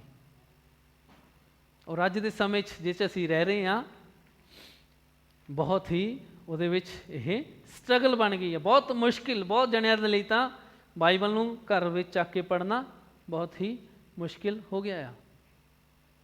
ਅਗਰ ਤੁਹਾਡੀ ਬਾਈਬਲ ਅੱਜ ਤੱਕ ਸਾਫ਼ ਸੁਥਰੀ ਨਵੀਂ ਪਈ ਆ ਔਰ ਤੁਸੀਂ ਕਹਿੰਦੇ ਮੈਂ ਬਾਈਬਲ ਨੂੰ ਉਹ ਪ੍ਰੇਮ ਕਰਦਾ ਇਸ ਲਈ ਮੈਂ ਸਾਫ਼ ਸੁਥਰੀ ਨਵੀਂ ਰੱਖੀ ਆ, ਤਾਂ ਇਹ ਚੀਜ਼ ਦੱਸਦੀ ਆ ਕਿ ਅਸੀਂ ਬਾਈਬਲ ਨੂੰ ਖੋਲ ਕੇ ਪੜ੍ਹਿਆ ਨਹੀਂ ਹੈਗਾ। ਸਾਫ ਸੁਥਰੀ ਰੱਖੀ ਹੋਈ ਆ, ਬਹੁਤ ਅੱਛਾ ਕੱਪੜੇ 'ਚ ਲਪੇਟ ਕੇ ਅਸੀਂ ਰੱਖ ਦਿੰਦੇ ਹਾਂ, ਆਦਰ ਕਰਦੇ ਹਾਂ, ਪਰ ਉਹ ਕੱਪੜੇ 'ਚ ਲਪੇਟ ਕੇ ਰੱਖੀ ਹੋਈ ਬਾਈਬਲ ਸਾਡੇ ਕੋਈ ਫਾਇਦੇ ਕੋਈ ਲਾਭ ਦੀ ਨਹੀਂ ਹੋਏਗੀ ਜਦ ਤੱਕ ਉਹਨੂੰ ਅਸੀਂ ਕੱਢ ਕੇ ਪੜ੍ਹਦੇ ਨਹੀਂ ਹਾਂ। ਤੁਹਾਡੀ ਬਾਈਬਲ ਤੁਸੀਂ ਅਗਰ ਪੜ੍ਹਦੇ ਆ ਤਾਂ ਉਹ ਰੰਗਦਾਰ ਹੋਊਗੀ, ਉਹਦੇ ਅੰਦਰ ਨਿਸ਼ਾਨੀਆਂ ਲੱਗੀਆਂ ਹੋਣਗੀਆਂ। ਹਾਲੇਲੂਇਆ। ਮੇਰੀ ਆਦਤ ਆ, ਮੈਂ ਹਾਈਲਾਈਟ ਕਰਦਾ ਹੁੰਦਾ, ਮੈਂ ਬੱਚਿਆਂ ਨੂੰ ਵੀ ਅਸੀਂ ਸਿਖਾਇਆ ਹੋਇਆ ਹਾਈਲਾਈਟ ਕਰੋ, ਬਾਈਬਲ ਦੇ ਨਾਲ ਸਮਾਂ ਬਿਤਾਓ। ਔਰ ਬਹੁਤ ਵਾਰ ਬਹੁਤ ਸਾਰੇ ਮਸੀਹੀ ਕਹਿੰਦੇ ਹੁੰਦੇ ਆ, ਆਹ ਵਚਨ ਤਾਂ ਮੈਂ ਪੜ੍ਹਿਆ, ਮੈਂ ਮੱਤੀ ਪੜ੍ਹ ਲਿਆ, ਮੈਂ ਮਰਕੁਸ ਪੜ੍ਹ ਲਿਆ, ਲੂਕਾ ਪੜ੍ਹ ਲਿਆ, ਯੂਹੰਨਾ ਪੜ੍ਹ ਲਿਆ, ਇਹ ਮੈਨੂੰ ਦੁਬਾਰਾ ਪੜ੍ਹਨ ਦੀ ਲੋੜ ਨਹੀਂ, ਮੈਨੂੰ ਪਤਾ ਹੀ ਆ। ਇੱਥੇ ਗਲਤੀ ਕਰਦੇ ਆ, ਕਿਉਂਕਿ ਵਿਸ਼ਵਾਸ ਕਿਸ ਤਰ੍ਹਾਂ ਪੈਦਾ ਹੁੰਦਾ? ਸੁਣਨਾ ਮਸੀਹ ਦੇ ਵਚਨ ਤੋਂ। ਅਸੀਂ ਬਾਰ ਬਾਰ ਤੁਹਾਨੂੰ ਪਤਾ ਮੱਤੀ, ਮਰਕੁਸ, ਲੂਕਾ, ਯੂਹੰਨਾ ਚਾਰਾਂ ਦੇ ਵਿੱਚ ਉਹ ਚਾਰਾਂ ਦੇ ਵਿੱਚ ਸੇਮ ਗੱਲਾਂ ਬਾਰ ਕਿਉਂ ਲਿਖੀਆਂ ਗਈਆਂ? ਇੱਕ ਵਾਰ ਨਹੀਂ, ਦੋ ਵਾਰ ਨਹੀਂ, ਤਿੰਨ ਵਾਰ ਨਹੀਂ, 4 ਵਾਰ ਸਾਨੂੰ ਉਹਨਾਂ ਚੀਜ਼ਾਂ ਨੂੰ ਪੜ੍ਹਨਾ, ਮਤਲਬ ਕਿ ਦੁਹਰਾਈ ਕੀਤੀ ਗਈ ਕਿ ਅਸੀਂ ਬਾਰ ਉਹਨਾਂ ਚੀਜ਼ਾਂ ਨੂੰ ਪੜ੍ਹਦੇ ਰਹੀਏ। ਪੱਤਰੀਆਂ ਦੇ ਵਿੱਚ ਅਸੀਂ ਪੜ੍ਹਦੇ ਹਾਂ, ਪੌਲੁਸ ਨੇ ਸੇਮ ਗੱਲਾਂ ਜਿਹੜੀ ਕੁਰਿੰਥੀਆਂ ਨੇ ਲਿਖੀਆਂ ਉੱਦਾਂ ਦੀ ਮਿਲਦੀ ਜੁਲਦੀ ਗੱਲਾਂ ਤਿਮੋਥੀਅਸ ਲਿਖੀਆਂ, ਥੈਸਲੋਨੀਕੇ 'ਚ ਲਿਖੀਆਂ। ਪ੍ਰਭੂ ਦਾ ਵਚਨ ਸਾਨੂੰ ਬਾਰ ਯਾਦ ਦਿਲਾਉਂਦਾ, ਔਰ ਸਾਡੇ ਲਈ ਬਹੁਤ ਮਹੱਤਵਪੂਰਨ ਆ। ਇੱਕ ਮਸੀਹੀ ਹੋਣ ਦੇ ਨਾਤੇ ਤੁਹਾਨੂੰ ਉਹਦੇ ਕਦਮਾਂ 'ਤੇ ਚੱਲਣ ਦੇ ਲਈ ਉਹਦੇ ਕਦਮਾਂ ਦਾ ਪਤਾ ਹੋਣਾ ਚਾਹੀਦਾ, ਔਰ ਉਹਦੇ ਕਦਮਾਂ ਨੂੰ ਅਸੀਂ ਵਚਨ ਦੇ ਵਿੱਚੋਂ ਪ੍ਰਾਪਤ ਕਰਦੇ ਹਾਂ। Hallelujah, hallelujah. ਕਿਉਂਕਿ ਅਗਰ ਅਸੀਂ ਵਚਨ ਦਾ ਆਦਰ ਨਹੀਂ ਕਰਾਂਗੇ ਤਾਂ ਮੁਸ਼ਕਿਲ ਹਾਲਾਤ ਦੇ ਵਿੱਚ ਪ੍ਰਭੂ ਸਾਡੇ ਲਈ ਕਿੱਦਾਂ ਖੜਾ ਹੋਏਗਾ? ਪ੍ਰਭੂ ਸਾਡੇ ਲਈ ਹਮੇਸ਼ਾ ਉਦੋਂ ਹੀ ਖੜਾ ਹੋਏਗਾ ਜਦੋਂ ਅਸੀਂ ਉਹਦੇ ਵਚਨ ਦੇ ਅਨੁਸਾਰ ਆ। ਔਰ ਬਹੁਤ ਵਾਰ ਮਸੀਹੀ ਉਦੋਂ ਪ੍ਰਭੂ ਦੇ ਨੇੜੇ ਆਉਂਦੇ ਆ, ਉਦੋਂ ਪ੍ਰਭੂ ਨੂੰ ਪੁਕਾਰਦੇ ਜਦੋਂ ਪਾਣੀ ਸਿਰ ਤੋਂ ਕੀ ਆ ਉੱਪਰ ਲੰਘ ਜਾਂਦਾ। Hallelujah, hallelujah. ਯਿਸੂ ਨੇ ਕੀ ਕਿਹਾ?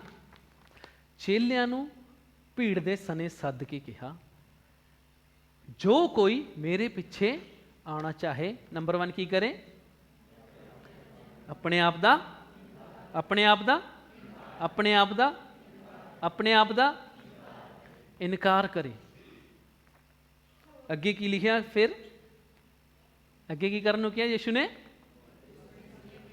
ਆਪਣੀ ਸਲੀਬ ਪਿੱਛੇ ਸੁੱਟ ਕੇ, ਆਪਣੀ ਸਲੀਬ ਸਾਈਡ ਤੇ ਰੱਖ ਕੇ, ਚੁੱਕ ਕੇ ਨਹੀਂ, ਹੋਰ ਕੁਛ ਲਿਖਿਆ ਹੋਣਾ, ਧਿਆਨ ਨਾਲ ਪੜ੍ਹੋ। ਆਪਣੀ ਸਲੀਬ ਨੂੰ ਰੱਖ ਕੇ, ਕੀ ਲਿਖਿਆ? ਆਪਣੀ ਸਲੀਬ ਨੂੰ ਤੁਸੀਂ ਦੇਖ ਪਾ ਰਹੇ ਬਾਈਬਲ 'ਚ ਇਹੀ ਲਿਖਿਆ, ਆਪਣੀ ਲਿਖਿਆ। ਇਹਦਾ ਮਤਲਬ ਤੁਹਾਨੂੰ ਸਾਨੂੰ ਸਾਰਿਆਂ ਨੂੰ ਆਪਣੀ ਸਲੀਬ ਚੁੱਕਣ ਨੂੰ ਪ੍ਰਭੂ ਨੇ ਕਿਹਾ ਕਿ ਨਹੀਂ? ਹਾਲੇਲੂਇਆ। ਸਲੀਬ ਕਿਸ ਚੀਜ਼ ਨੂੰ ਦਿਖਾਉਂਦੀ ਆ? ਸਲੀਬ ਕਿਸ ਚੀਜ਼ ਨੂੰ ਦਿਖਾਉਂਦੀ ਆ? ਹਾਂਜੀ, ਸਫਰਿੰਗ। ਹੋਰ? ਹਾਂਜੀ, ਵਿਕਟਰੀ। ਓਕੇ। ਸਲੀਬ ਚੱਕਣੀ ਔਖੀ ਸੀ ਕਿ ਨਹੀਂ? ਯਿਸੂ ਜਦੋਂ ਸਲੀਬ ਲੈ ਕੇ ਜਾ ਰਿਹਾ ਸੀਗਾ, ਆਪਾਂ ਉਹ ਸਲੀਬ ਨੂੰ ਦੇਖਦੇ ਹਾਂ, ਤਾਂ ਉਹਦੇ ਕੋਲ ਚੱਕਣੀ ਔਖੀ ਸੀ ਨਾ, ਔਰ ਸਹਾਇਤਾ ਦੇ ਲਈ ਇੱਕ ਵਿਅਕਤੀ ਨੂੰ ਵੀ ਬੁਲਾਇਆ ਗਿਆ ਸੀਗਾ।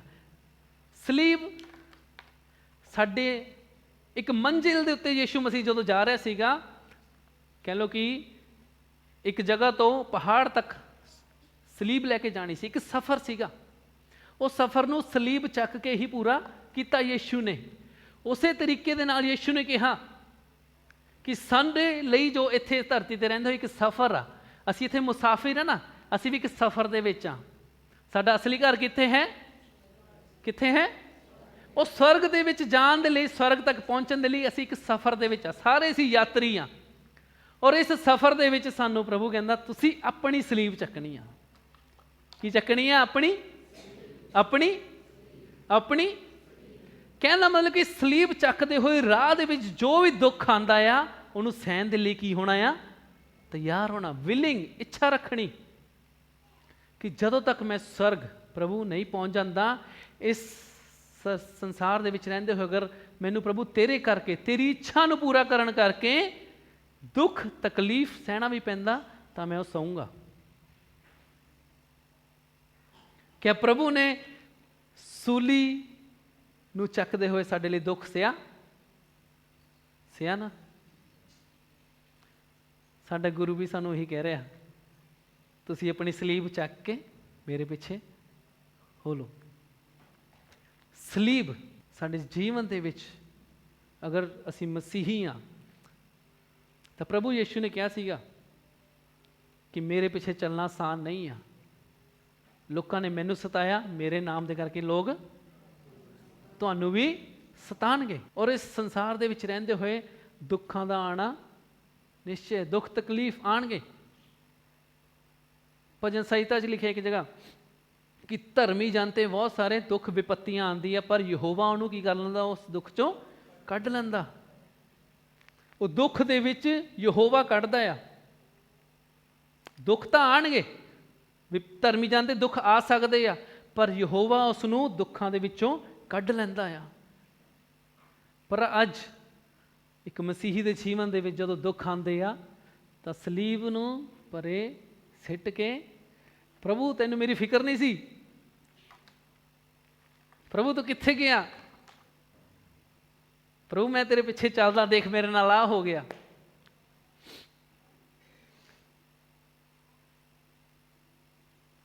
ਪੌਲੂਸ ਦੇ ਜੀਵਨ 'ਚ ਅਸੀਂ ਦੇਖਦੇ ਹਾਂ, ਪੌਲੂਸ ਪ੍ਰਭੂ ਦੀ ਸੇਵਾ ਕਰਨ ਵਾਲਾ ਵਿਅਕਤੀ ਸੀਗਾ, ਪ੍ਰਭੂ ਨੂੰ ਪ੍ਰੇਮ ਕਰਨ ਵਾਲਾ ਵਿਅਕਤੀ ਸੀਗਾ।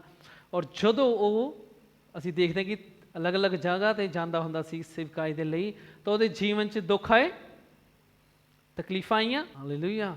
ਸਾਨੂੰ ਪੱਤਰੀਆਂ ਵੀ ਪੜ੍ਹਨੀਆਂ, ਮੱਤੀ, ਮਰਕੁਸ, ਲੂਕਾ, ਯਹੂਨਾ ਸਾਨੂੰ ਰੈਗੂਲਰ ਪੜ੍ਹਨਾ ਆ, ਲਗਾਤਾਰ ਪੜ੍ਹਦੇ ਰਹਿਣਾ ਆ। ਮੈਂ ਆਦਤ ਬਣਾਈ ਆ ਹਰ ਰੋਜ਼ ਭਜਨ ਸੰਹਿਤਾ, ਨੀਤੀ ਵਚਨ ਇੱਕ ਚੈਪਟਰ ਪੜ੍ਹਨ ਦੀ। ਉਹਦੇ ਨਾਲ ਨਾਲ ਨਵੇਂ ਨਿਯਮ ਦੇ ਵਿੱਚੋਂ ਵੀ ਕਿਤਾਬ ਪੜ੍ਹਨੀ ਆ, ਤੇ ਮਰਕੁਸ, ਲੂਕਾ, ਯਹੂਨਾ। ਉਹਦੇ ਨਾਲ ਨਾਲ ਪੱਤਰੀਆਂ ਵੀ ਪੜ੍ਹਨੀ ਆ, ਔਰ ਪੁਰਾਣਾ ਨਿਯਮ ਵੀ ਟੱਚ ਕਰਨਾ ਆ। ਕੀ ਹੋਊਗਾ ਅਗਰ ਅਸੀਂ ਸਵਰਗ ਜਾਵਾਂਗੇ, ਪ੍ਰਭੂ ਉੱਥੇ ਪੁੱਛੂਗਾ, ਸਾਡੇ ਨੰਬਰ ਲੱਗੋਗੇ, ਵਾਰੀ ਵਾਰੀ ਆ ਜਾਓ, ਸਾਰੇ ਜਣੇ ਦੱਸੋ ਜੀ ਪ੍ਰਭੂ ਨੇ ਸਵਾਲ ਪੁੱਛ ਲਿਆ। ਮੈਂ ਬਾਈਬਲ 'ਚ ਤਾਂ ਨਹੀਂ ਲਿਖਿਆ, ਪਰ ਜੇ ਪ੍ਰਭੂ ਦਾ ਉੱਥੇ ਮਨ ਕਰ ਗਿਆ, ਉਹਨੇ ਤੁਹਾਨੂੰ ਸਵਾਲ ਪੁੱਛ ਲਿਆ, ਹਾਂ ਧਰਤੀ 'ਤੇ ਤੇਰੇ ਕੋਲ ਕਿੰਨੇ ਸਾਲ ਸੀਗੇ, ਕਿੰਨੇ ਦਿਨ ਸੀ, ਕਿੰਨਾ ਸਮਾਂ ਸੀਗਾ, ਕਿੰਨੀ ਵਾਰ ਬਾਈਬਲ ਪੜ੍ਹੀ? ਪ੍ਰਭੂ ਜੀ ਮੈਂ ਬਿਜ਼ੀ ਸੀ, ਮੈਂ ਤਾਂ ਸਮਾਂ ਨਹੀਂ ਮੇਰੇ ਤੋਂ ਮੈਂ ਕੰਮ 'ਚ ਬਿਜ਼ੀ ਸੀ, ਫੋਨ ਚਲਾਉਣ 'ਚ ਬਿਜ਼ੀ ਸੀ, ਗੇਮ ਖੇਲਣ 'ਚ ਬਿਜ਼ੀ ਸੀ, ਗਾਣੇ ਸੁਣਨ 'ਚ ਬਿਜ਼ੀ ਸੀ, ਬਾਕੀ ਸਾਰੀ ਚੀਜ਼ਾਂ 'ਚ ਬਿਜ਼ੀ ਸੀ। ਅਸੀਂ ਜਵਾਬ ਦੇ ਸਕਾਂਗੇ ਪ੍ਰਭੂ ਨੂੰ? ਉਸ ਸਮੇਂ ਸਾਡੇ ਮੂੰਹ 'ਚੋਂ ਕੁਛ ਨਹੀਂ ਨਿਕਲਣਾ। ਅਗਰ ਪ੍ਰਭੂ ਸਾਨੂੰ ਪੁੱਛੇਗਾ, ਦੱਸ ਧਰਤੀ 'ਤੇ ਰਹਿ ਕੇ ਤੇਰੇ ਕੋਲ ਇੰਨੇ ਦਿਨ ਸੀਗੇ, ਇੰਨੇ ਘੰਟੇ ਸੀਗੇ, ਇੰਨਾ ਸਮਾਂ ਸੀਗਾ, ਕਿਆ ਤੂੰ ਬਾਈਬਲ ਪੜ੍ਹੀ, ਕਿਆ ਤੂੰ ਵਚਨ ਪੜ੍ਹਿਆ? ਮੈਂ ਇਹ ਨਹੀਂ ਕਹਿੰਦਾ ਪ੍ਰਭੂ ਤਾਂ ਪੁੱਛੇਗਾ, ਪਰ ਸੋਚ ਕੇ ਦੇਖੋ ਅਗਰ ਪ੍ਰਭੂ ਨੇ ਪੁੱਛ ਲਿਆ, ਕੀ ਜਵਾਬ ਦੇਣਾ ਚਾਹੁੰਦੇ ਅਸੀਂ? ਕੀ ਜਵਾਬ ਦੇਣਾ ਚਾਹੁੰਦੇ? ਤੁਹਾਡੇ ਬੱਚਿਆਂ ਨੂੰ ਤੁਸੀਂ ਸਕੂਲ ਬਿਨਾਂ ਕਿਤਾਬਾਂ ਦੇ ਭੇਜੋ, ਹਫਤਾ ਭੇਜ ਕੇ ਦੇਖੋ, ਭੇਜ ਸਕਦੇ ਤੁਸੀਂ? ਤੁਹਾਡੇ ਬੱਚੇ ਜਦੋਂ ਘਰ ਆਉਂਦੇ ਆ ਤਾਂ ਤੁਸੀਂ ਪੱਕਾ ਕਰਦੇ ਕਿ ਉਹ ਕਿਤਾਬਾਂ ਪੜ੍ਹਦੇ ਆ। ਕਿਉਂ ਪੱਕਾ ਕਰਦੇ? ਜਿਹੜੀ ਚੀਜ਼ ਬੱਚਿਆਂ ਨੂੰ ਮਹੱਤਵਪੂਰਨ ਆ, ਉਸੇ ਪ੍ਰਕਾਰ ਆਤਮਿਕ ਜੀਵਨ ਦੇ ਵਿੱਚ ਸਾਨੂੰ ਬਾਈਬਲ ਪੜ੍ਹਨਾ ਬਹੁਤ ਮਹੱਤਵਪੂਰਨ ਆ। ਅਸੀਂ ਸਾਰੀ ਬਾਈਬਲ ਨੂੰ ਸਮਝ ਨਹੀਂ ਸਕਦੇ, ਅਸੀਂ ਸਾਰੇ ਗਿਆਨ ਨੂੰ ਇੱਥੇ ਰਹਿ ਕੇ ਪ੍ਰਾਪਤ ਨਹੀਂ ਕਰ ਸਕਦੇ, ਅਸੀਂ ਸਾਰੇ ਪ੍ਰਕਾਸ਼ਨਾਂ ਨੂੰ ਪ੍ਰਾਪਤ ਨਹੀਂ ਕਰ ਸਕਦੇ, ਸਮਝ ਨਹੀਂ ਸਕਦੇ, ਪਰ ਸਾਨੂੰ ਜਿੰਨਾ ਹੋ ਸਕੇ ਸਾਨੂੰ ਮਿਹਨਤ ਕਰਨੀ ਆ। Hallelujah, hallelujah. ਸਾਨੂੰ ਕੀ ਕਰਨੀ ਹੈ? ਮਿਹਨਤ ਕਰਨੀ ਹੈ। ਅਸੀਂ ਗੱਲ ਕਰ ਰਹੇ ਹਾਂ ਕਿ ਅਸੀਂ ਯੀਸ਼ੂ ਦੇ ਚੇਲੇ ਹਾਂ। ਔਰ ਤੁਹਾਨੂੰ ਪਤਾ, ਮੈਂ ਤੁਹਾਨੂੰ ਸਟਾਰਟਿੰਗ 'ਚ ਸਵਾਲ ਪੁੱਛਿਆ ਸੀਗਾ ਕਿ ਕਿੰਨੇ ਯੀਸ਼ੂ ਦੇ ਫੈਨ ਆ। ਤੁਹਾਡੇ 'ਚੋਂ ਕਈਆਂ ਨੇ ਹੱਥ ਖੜੇ ਕੀਤੇ ਸੀ ਨਾ। ਯੀਸ਼ੂ ਦੇ ਫੈਨ ਹੋਣਾ ਅਤੇ ਚੇਲਾ ਹੋਣਾ ਦੋਨੋਂ ਟੋਟਲੀ ਆਪੋਜ਼ਿਟ ਆ। ਤੁਸੀਂ ਸੰਸਾਰ ਵਿੱਚ ਦੇਖ ਸਕਦੇ ਆ, ਬੱਚਿਆਂ ਨੂੰ, ਬੜਿਆਂ ਨੂੰ, ਖਾਸ ਤੌਰ 'ਤੇ ਜਵਾਨਾਂ 'ਚ ਇਹ ਹੁੰਦੀਆਂ ਕਿ ਮੈਂ ਤਾਂ ਉਹ ਸਿੰਗਰ ਦਾ ਫੈਨ ਆ, ਮੈਂ ਉਸ ਐਕਟਰ ਦਾ ਫੈਨ ਆ। ਫਿਰ ਜਦੋਂ ਬੜਿਆਂ ਦੀ ਵੀ ਗੱਲ ਲੈ ਲਓ, ਬੜੇ ਕਹਿੰਦੇ ਕਿ ਮੈਂ ਕ੍ਰਿਕਟ ਦਾ ਫੈਨ ਆ, ਮੈਂ ਫੁੱਟਬਾਲ ਦਾ ਫੈਨ ਆ, ਮੈਂ ਇੰਡੀਅਨ ਟੀਮ ਦਾ ਫੈਨ ਆ, ਮੈਂ ਆਸਟ੍ਰੇਲੀਅਨ ਟੀਮ ਦਾ ਫੈਨ ਆ। ਫੈਨ ਹੋਣਾ ਔਰ ਚੇਲਾ ਹੋਣਾ ਬਹੁਤ ਹੀ ਟੋਟਲੀ ਡਿਫਰੈਂਟ ਚੀਜ਼ ਆ। ਕਿਉਂਕਿ ਫੈਨ ਹੋਣਾ ਕੀ ਹੈ? ਤੁਸੀਂ ਫੈਨ ਉਸ ਵਿਅਕਤੀ ਦੇ ਜਾਂ ਉਸ ਚੀਜ਼ ਦੇ ਉਦੋਂ ਤੱਕ ਰਹੋਗੇ ਜਦ ਤੱਕ ਤੁਹਾਨੂੰ ਉਹ ਚੀਜ਼ ਵਧੀਆ ਲੱਗਦੀ ਆ। ਜਾਂ ਉਹ ਵਿਅਕਤੀ ਜਦ ਤੱਕ ਅੱਛਾ ਕਰ ਰਿਹਾ ਆ, ਉਹ ਸਿੰਗਰ ਜਦ ਤੱਕ ਵਧੀਆ ਕਰ ਰਿਹਾ, ਤੁਸੀਂ ਉਹਦੇ ਫੈਨ ਰਹੋਗੇ। ਜਦੋਂ ਸਿੰਗਰ ਨੇ ਵਧੀਆ ਨਹੀਂ ਗਾਇਆ, ਫਿਰ ਤੁਸੀਂ ਫੈਨ ਚੇਂਜ ਕਰ ਲੈਣਾ, ਤੁਹਾਡਾ ਹੋਰ ਫੈਨ ਬਣ ਜਾਣਾ। ਸਹੀ ਹੈ। ਫੈਨ ਹੋਣਾ ਔਰ ਚੇਲੇ ਹੋਣਾ ਫਰਕ ਆ। ਮੈਂ ਦੇਖੇ ਬਹੁਤ ਸਾਰੇ ਯੂਟਿਊਬ 'ਤੇ, ਇੰਟਰਨੈਟ 'ਤੇ, ਫੇਸਬੁੱਕ 'ਤੇ ਵੀ ਐਸੇ ਪੇਜ ਬਣੇ ਹੁੰਦੇ ਆ, fan of Jesus, fan of Jesus ਦੇ ਨਾਮ 'ਤੇ ਚਲਾਉਂਦੇ ਆ, ਉਹ 'ਚ ਪਾਉਂਦੇ ਰਹਿੰਦੇ ਆ। ਆਪਣੇ ਆਪ ਨੂੰ ਫੈਨ ਕਹਿਣਾ ਜੀਸਸ ਦਾ, ਫੈਨ ਨਹੀਂ ਸਾਨੂੰ ਬਣਨ ਨੂੰ, ਸਾਨੂੰ ਯਿਸੂ ਦਾ ਚੇਲਾ ਬਣਨ ਨੂੰ ਕਿਹਾ ਗਿਆ।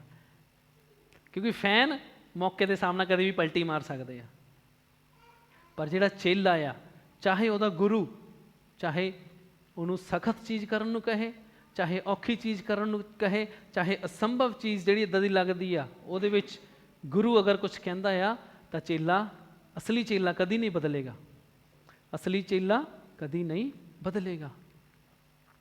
ਇਸ ਲਈ ਅਸੀਂ ਆਪਣੇ ਆਪ ਨੂੰ ਯਿਸੂ ਦੇ ਫੈਨ ਨਹੀਂ, ਅਸੀਂ ਪ੍ਰਭੂ ਚਾਹੁੰਦਾ ਕੀ ਬਣੀਏ। ਔਰ ਮੈਂ ਇਸ ਨਾਮ 'ਤੇ ਪੇਜ ਨਹੀਂ ਕਦੀ ਦੇਖਿਆ, ਡਿਸਾਈਪਲ ਆਫ ਜੀਸਸ, ਇਹ ਨਹੀਂ ਮਿਲਣਗੇ। ਫੈਨ ਮਿਲ ਜਾਣਗੇ, ਫੈਨ ਆਫ ਜੀਸਸ, ਪਰ ਡਿਸਾਈਪਲ ਆਫ ਜੀਸਸ ਨਹੀਂ ਮਿਲਣਗੇ। ਕਿਉਂ? ਕਿਉਂਕਿ ਅਸੀਂ ਅੱਜ ਇਹੀ ਅਰਥ ਦੇਖ ਰਹੇ ਹਾਂ ਕਿ ਯਿਸੂ ਦੇ ਪਿੱਛੇ ਚੱਲਣ ਦਾ ਅਰਥ ਕੀ ਹੈ, ਸਾਨੂੰ ਉਹਦਾ ਚੇਲਾ ਬਣਨਾ ਪਏਗਾ। ਔਰ ਚੇਲੇ ਅਸੀਂ ਤਾਂ ਹੀ, ਅੱਛੇ ਚੇਲੇ ਤਾਂ ਹੀ ਬਣ ਸਕਾਂਗੇ ਜੋ ਸਾਨੂੰ ਸਾਡਾ ਗੁਰੂ ਸਿਖਾਉਂਦਾ ਆ, ਉਸ ਦੇ ਅਨੁਸਾਰ ਅਸੀਂ ਚੱਲੀਏ, ਉਸ ਦੇ ਅਨੁਸਾਰ ਅਸੀਂ ਕਰੀਏ। ਹਾਲੇਲੂਇਆ। ਇੱਕ ਵਾਰ ਫਿਰ ਇਸ ਆਇਤ ਨੂੰ ਪੜ੍ਹੀਏ। ਸਿਰਫ ਇੱਕ ਹੀ ਆਇਤ ਅਸੀਂ ਇੱਕ ਆਇਤ ਵਿੱਚ ਵਚਨ ਅੱਜ ਸਿੱਖ ਰਹੇ ਹਾਂ, ਔਰ ਮੈਂ ਚਾਹੁੰਦਾ ਇਹ ਆਇਤ ਤੁਹਾਡੇ ਅੰਦਰ ਪੱਕੀ ਹੋ ਜਾਵੇ। ਮਰਕੁਸ 8:34। ਇੱਥੇ ਯਿਸੂ ਨੇ ਕੀ ਕਿਹਾ? ਤਦ ਉਹਨੇ ਭੀੜ ਨੂੰ ਆਪਣੇ ਚੇਲਿਆਂ ਸਣੇ ਕੋਲ ਸੱਦ ਕੇ ਉਹਨਾਂ ਨੂੰ ਆਖਿਆ, ਜੋ ਕੋਈ ਮੇਰੇ ਪਿੱਛੇ ਆਉਣਾ ਚਾਹੇ ਉਹ ਆਪਣੇ ਆਪ ਦਾ ਕੀ ਕਰੇ? ਆਪਣੇ ਆਪ ਦਾ ਨੰਬਰ 1 ਇਨਕਾਰ ਕਰੇ ਅਤੇ ਆਪਣੀ ਸਲੀਬ ਚੁੱਕ ਕੇ ਮੇਰੇ ਪਿੱਛੇ ਚੱਲੇ। ਹੁਣ ਇੱਕ ਇੰਟਰਸਟਿੰਗ ਗੱਲ ਮੈਂ ਤੁਹਾਨੂੰ ਇੱਥੇ ਦਿਖਾਉਣਾ, ਜੋ ਅਸੀਂ ਪਹਿਲੇ ਹਿੱਸੇ 'ਚ ਦੇਖਦੇ ਹਾਂ, ਕਿ ਜਿੱਥੇ ਲਿਖਿਆ ਕਿ ਤਦ ਯਿਸੂ ਨੇ ਭੀੜ ਨੂੰ ਅਤੇ ਚੇਲਿਆਂ ਨੂੰ ਸੇਮ ਗੱਲਾਂ ਆਖੀਆਂ ਸੀਗੀਆਂ। ਔਰ ਭੀੜ ਕਿੰਨੀ ਹੁੰਦੀ ਸੀ ਯਿਸੂ ਦੇ ਪਿੱਛੇ? ਹਜ਼ਾਰਾਂ ਦੀ ਗਿਣਤੀ 'ਚ। ਸਾਨੂੰ ਕਿੱਦਾਂ ਪਤਾ ਲੱਗਦਾ? ਜਿੱਥੇ 5000 ਦੀ ਭੀੜ ਨੂੰ ਯਿਸੂ ਨੇ ਰਜਾਇਆ, ਉੱਥੇ ਲਿਖਿਆ ਕਿ 5000 ਤਾਂ ਸਿਰਫ ਪੁਰਸ਼ ਸੀਗੇ, ਪਰ ਉਹਨਾਂ ਦੀ ਪਤਨੀਆਂ, ਅੱਗੇ ਬੱਚੇ, ਕਿੰਨੇ ਭੀੜ ਦੀ ਭੀੜ ਯਿਸੂ ਪਿੱਛੇ ਹੁੰਦੀ ਸੀਗੀ। ਯਿਸੂ ਨੇ ਉਹੀ ਗੱਲਾਂ ਭੀੜ ਨੂੰ ਵੀ ਕਹੀਆਂ, ਉਹੀ ਗੱਲਾਂ ਇੱਥੇ ਚੇਲੇ ਨੂੰ ਵੀ ਕਹੀਆਂ। ਪਰ ਹੁਣ ਇੰਟਰਸਟਿੰਗ ਗੱਲ ਦੇਖੋ ਕਿ ਜਦੋਂ ਯਿਸੂ ਮਾਰਿਆ ਗਿਆ, ਗੱਡਿਆ ਗਿਆ, ਜੀ ਉੱਠਿਆ ਤੇ ਸਵਰਗ ਉਠਾਇਆ ਗਿਆ, ਤਾਂ ਉਸ ਭੀੜ ਦੇ ਵਿੱਚੋਂ ਕਿੰਨੇ ਸੀਗੇ ਜਿਹੜੇ ਪ੍ਰੇਰਿਤਾਂ ਦੇ ਕੰਮ ਦੇ ਵਿੱਚ ਅਸੀਂ ਦੇਖਦੇ ਹਾਂ ਯਿਸੂ ਦੇ ਜੋ ਪ੍ਰਤਿੱਗਿਆ ਦਿੱਤੀ ਸੀ ਉਹਦੇ ਵਚਨ ਨੂੰ ਪੂਰਾ ਕਰਨ ਦੇ ਲਈ ਇਕੱਠੇ ਹੋਏ ਸੀਗੇ? ਕਿੰਨੇ ਜਣੇ ਸੀਗੇ? ਰਸੂਲਾਂ ਨੇ ਕਰਤਾ। ਕਿੰਨੇ ਜਣੇ ਸੀ? ਕਿੰਨੇ ਜਣੇ ਸੀਗੇ? ਯਿਸੂ ਜਦੋਂ ਧਰਤੀ ਤੇ ਸੀਗਾ ਉਦੋਂ ਭੀੜ ਦੀ ਭੀੜ ਉਹਦੇ ਪਿੱਛੇ ਰਹਿੰਦੀ ਸੀਗੀ। ਯਿਸੂ ਸਰਗ ਚਲਾ ਗਿਆ, ਹੁਣ ਉਸ ਤੋਂ ਬਾਅਦ ਕਿੰਨੇ ਇਕੱਠੇ ਹੋਏ? ਯਿਸੂ ਜਦੋਂ ਜੀਵਿਤ ਸੀਗਾ, ਸਰੀਰ 'ਚ ਸੀਗਾ, ਉਦੋਂ ਭੀੜ ਦੀ ਭੀੜ ਯਿਸੂ ਪਿੱਛੇ ਹੁੰਦੀ ਸੀਗੀ। ਪਰ ਯਿਸੂ ਦੇ ਸਵਰਗ ਜਾਣ ਤੋਂ ਬਾਅਦ ਜਦੋਂ ਯਿਸੂ ਦਿਖਾਈ ਨਹੀਂ ਦਿੱਤਾ ਸਰੀਰਿਕ ਰੂਪ 'ਚ, ਤਾਂ ਕਿੰਨੇ ਜਣੇ ਰਹਿ ਗਏ? ਉਹ ਹਜ਼ਾਰਾਂ ਦੀ ਭੀੜ ਕਿੱਥੇ ਗਈ? ਕਿੱਥੇ ਗਈ? ਉਹਨਾਂ ਦਾ ਜ਼ਿਕਰ ਨਹੀਂ ਇੱਥੇ, ਕਿ ਉੱਥੇ ਇਹ ਨਹੀਂ ਲਿਖਿਆ ਕਿ ਭੀੜ ਅਤੇ 120 ਜਣੇ ਜਾਂ ਭੀੜ ਅਤੇ 12 ਚੇਲੇ। ਉੱਥੇ ਸਿਰਫ 120 ਦਾ ਜ਼ਿਕਰ ਆ, 120 ਜਣੇ। ਉਹਦੇ ਵਿੱਚ ਯਿਸੂ ਦੀ ਮਾਤਾ ਮਰੀਅਮ ਵੀ ਸੀ, ਉਹ ਇਕੱਠੇ ਹੋਏ ਸੀਗੇ। ਪਤਰਸ, ਸਾਰੇ ਚੇਲੇ ਇਕੱਠੇ ਹੋਏ ਸੀਗੇ। ਉਹ ਭੀੜ ਕਿੱਥੇ ਗਈ? ਕਿਉਂਕਿ ਬਹੁਤ ਵਾਰ ਬਹੁਤ ਸਾਰੀ ਭੀੜ ਯਿਸੂ ਦੇ ਕੋਲ ਇਸੇ ਲਈ ਆਉਂਦੀ ਆ ਕਿ ਉਹਨਾਂ ਨੂੰ ਯਿਸੂ ਤੋਂ ਚੰਗਾਈ ਮਿਲਦੀ ਆ, ਯਿਸੂ ਤੋਂ ਰੋਟੀ ਮਿਲਦੀ ਆ। ਭੀੜ ਅਤੇ ਚੇਲੇ ਦੇ ਵਿੱਚ ਕੀ ਹੈ? ਫਰਕ ਹੈ। ਭੀੜ ਅਤੇ ਚੇਲੇ ਦੇ ਵਿੱਚ ਕੀ ਹੈ? ਫਰਕ ਹੈ। ਤੁਸੀਂ ਔਰ ਮੈਂ, ਅਸੀਂ ਭੀੜ ਦਾ ਹਿੱਸਾ ਨਹੀਂ ਬਣਨਾ। ਅਸੀਂ ਕੀ ਬਣਨਾ ਆ? ਔਰ ਜਿਹੜੇ ਚੇਲੇ ਸੀਗੇ ਉਹ ਯਿਸੂ ਦੇ ਕਰਕੇ, ਯਿਸੂ ਦੇ ਜਾਣ ਤੋਂ ਬਾਅਦ ਵੀ ਯਿਸੂ ਦੇ ਲਈ ਇਕੱਠੇ ਹੋ ਰਹੇ ਸੀਗੇ। ਅੱਜ ਸੰਸਾਰ ਦੇ ਵਿੱਚ ਤੁਹਾਨੂੰ ਕੋਈ ਵੱਡਾ ਵਿਅਕਤੀ ਮੂਹਰੇ ਦਿਖਣਾ ਚਾਹੀਦਾ, ਤਾਂ ਹੀ ਭੀੜ ਇਕੱਠੀ ਹੋਏਗੀ।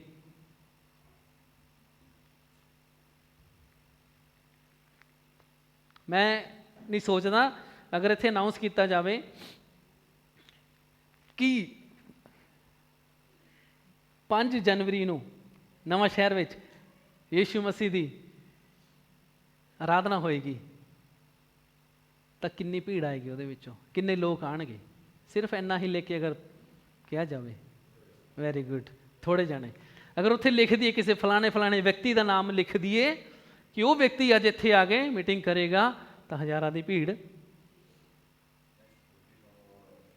ਉੱਥੇ ਰੋਟੀ ਵੀ ਦਿੱਤੀ ਜਾਏਗੀ, ਲੰਗਰ ਵੀ ਦਿੱਤਾ ਜਾਏਗਾ, ਤਾਂ ਵੈਰੀ ਗੁੱਡ, ਫਿਰ ਬਹੁਤ ਸਾਰੀ ਭੀੜ ਆ ਜਾਏਗੀ। ਅਸੀਂ ਇੱਥੇ ਦੇਖ ਸਕਦੇ ਇਹੀ ਗੱਲ ਸੀਗੀ ਇੱਥੇ ਮਰਕੋ 60 ਅਧਿਆਇ ਦੇ ਵਿੱਚ। ਯੀਸ਼ੂ ਨੇ ਕਿਹਾ ਕਿ ਭੀੜ ਨੂੰ ਚੇਲਿਆਂ ਦੇ ਨਾਲ ਇਕੱਠਿਆਂ ਨੂੰ ਕਿਹਾ ਸੀਗਾ ਕਿ ਅਗਰ ਤੁਸੀਂ ਮੇਰੇ ਪਿੱਛੇ ਚੱਲਣਾ ਚਾਹੁੰਦੇ ਆ ਤਾਂ ਆਪਣੇ ਆਪ ਦਾ ਕੀ ਕਰਨਾ ਪੈਣਾ, ਇਨਕਾਰ ਕਰਨਾ ਪੈਣਾ ਔਰ ਆਪਣੀ ਸਲੀਬ ਨੂੰ ਚੁੱਕਣਾ ਪੈਣਾ। ਉੱਥੇ ਜਿਹੜੇ 120 ਜਿਹੜੇ ਇਕੱਠੇ ਸੀਗੇ ਉਹ ਆਹੀ ਸੀਗੇ ਜਿਨ੍ਹਾਂ ਨੇ ਆਪਣੇ ਆਪ ਦਾ ਇਨਕਾਰ ਕਰਕੇ ਸਲੀਬ ਨੂੰ ਚੁੱਕ ਕੇ ਚੱਲਣ ਦਾ ਫੈਸਲਾ ਲਿੱਤਾ। ਬਾਕੀ ਭੀੜ ਸਾਰੀ ਚੱਲ ਗਈ। ਬਾਕੀ ਭੀੜ 'ਚ ਹਿੰਮਤ ਨਹੀਂ ਸੀਗੀ ਕਿ ਆਪਣੇ ਆਪ ਦਾ ਇਨਕਾਰ ਕਰੇ ਔਰ ਯੀਸ਼ੂ ਦੇ ਪਿੱਛੇ ਸਲੀਬ ਨੂੰ ਚੱਕ ਕੇ ਤੁਰੇ।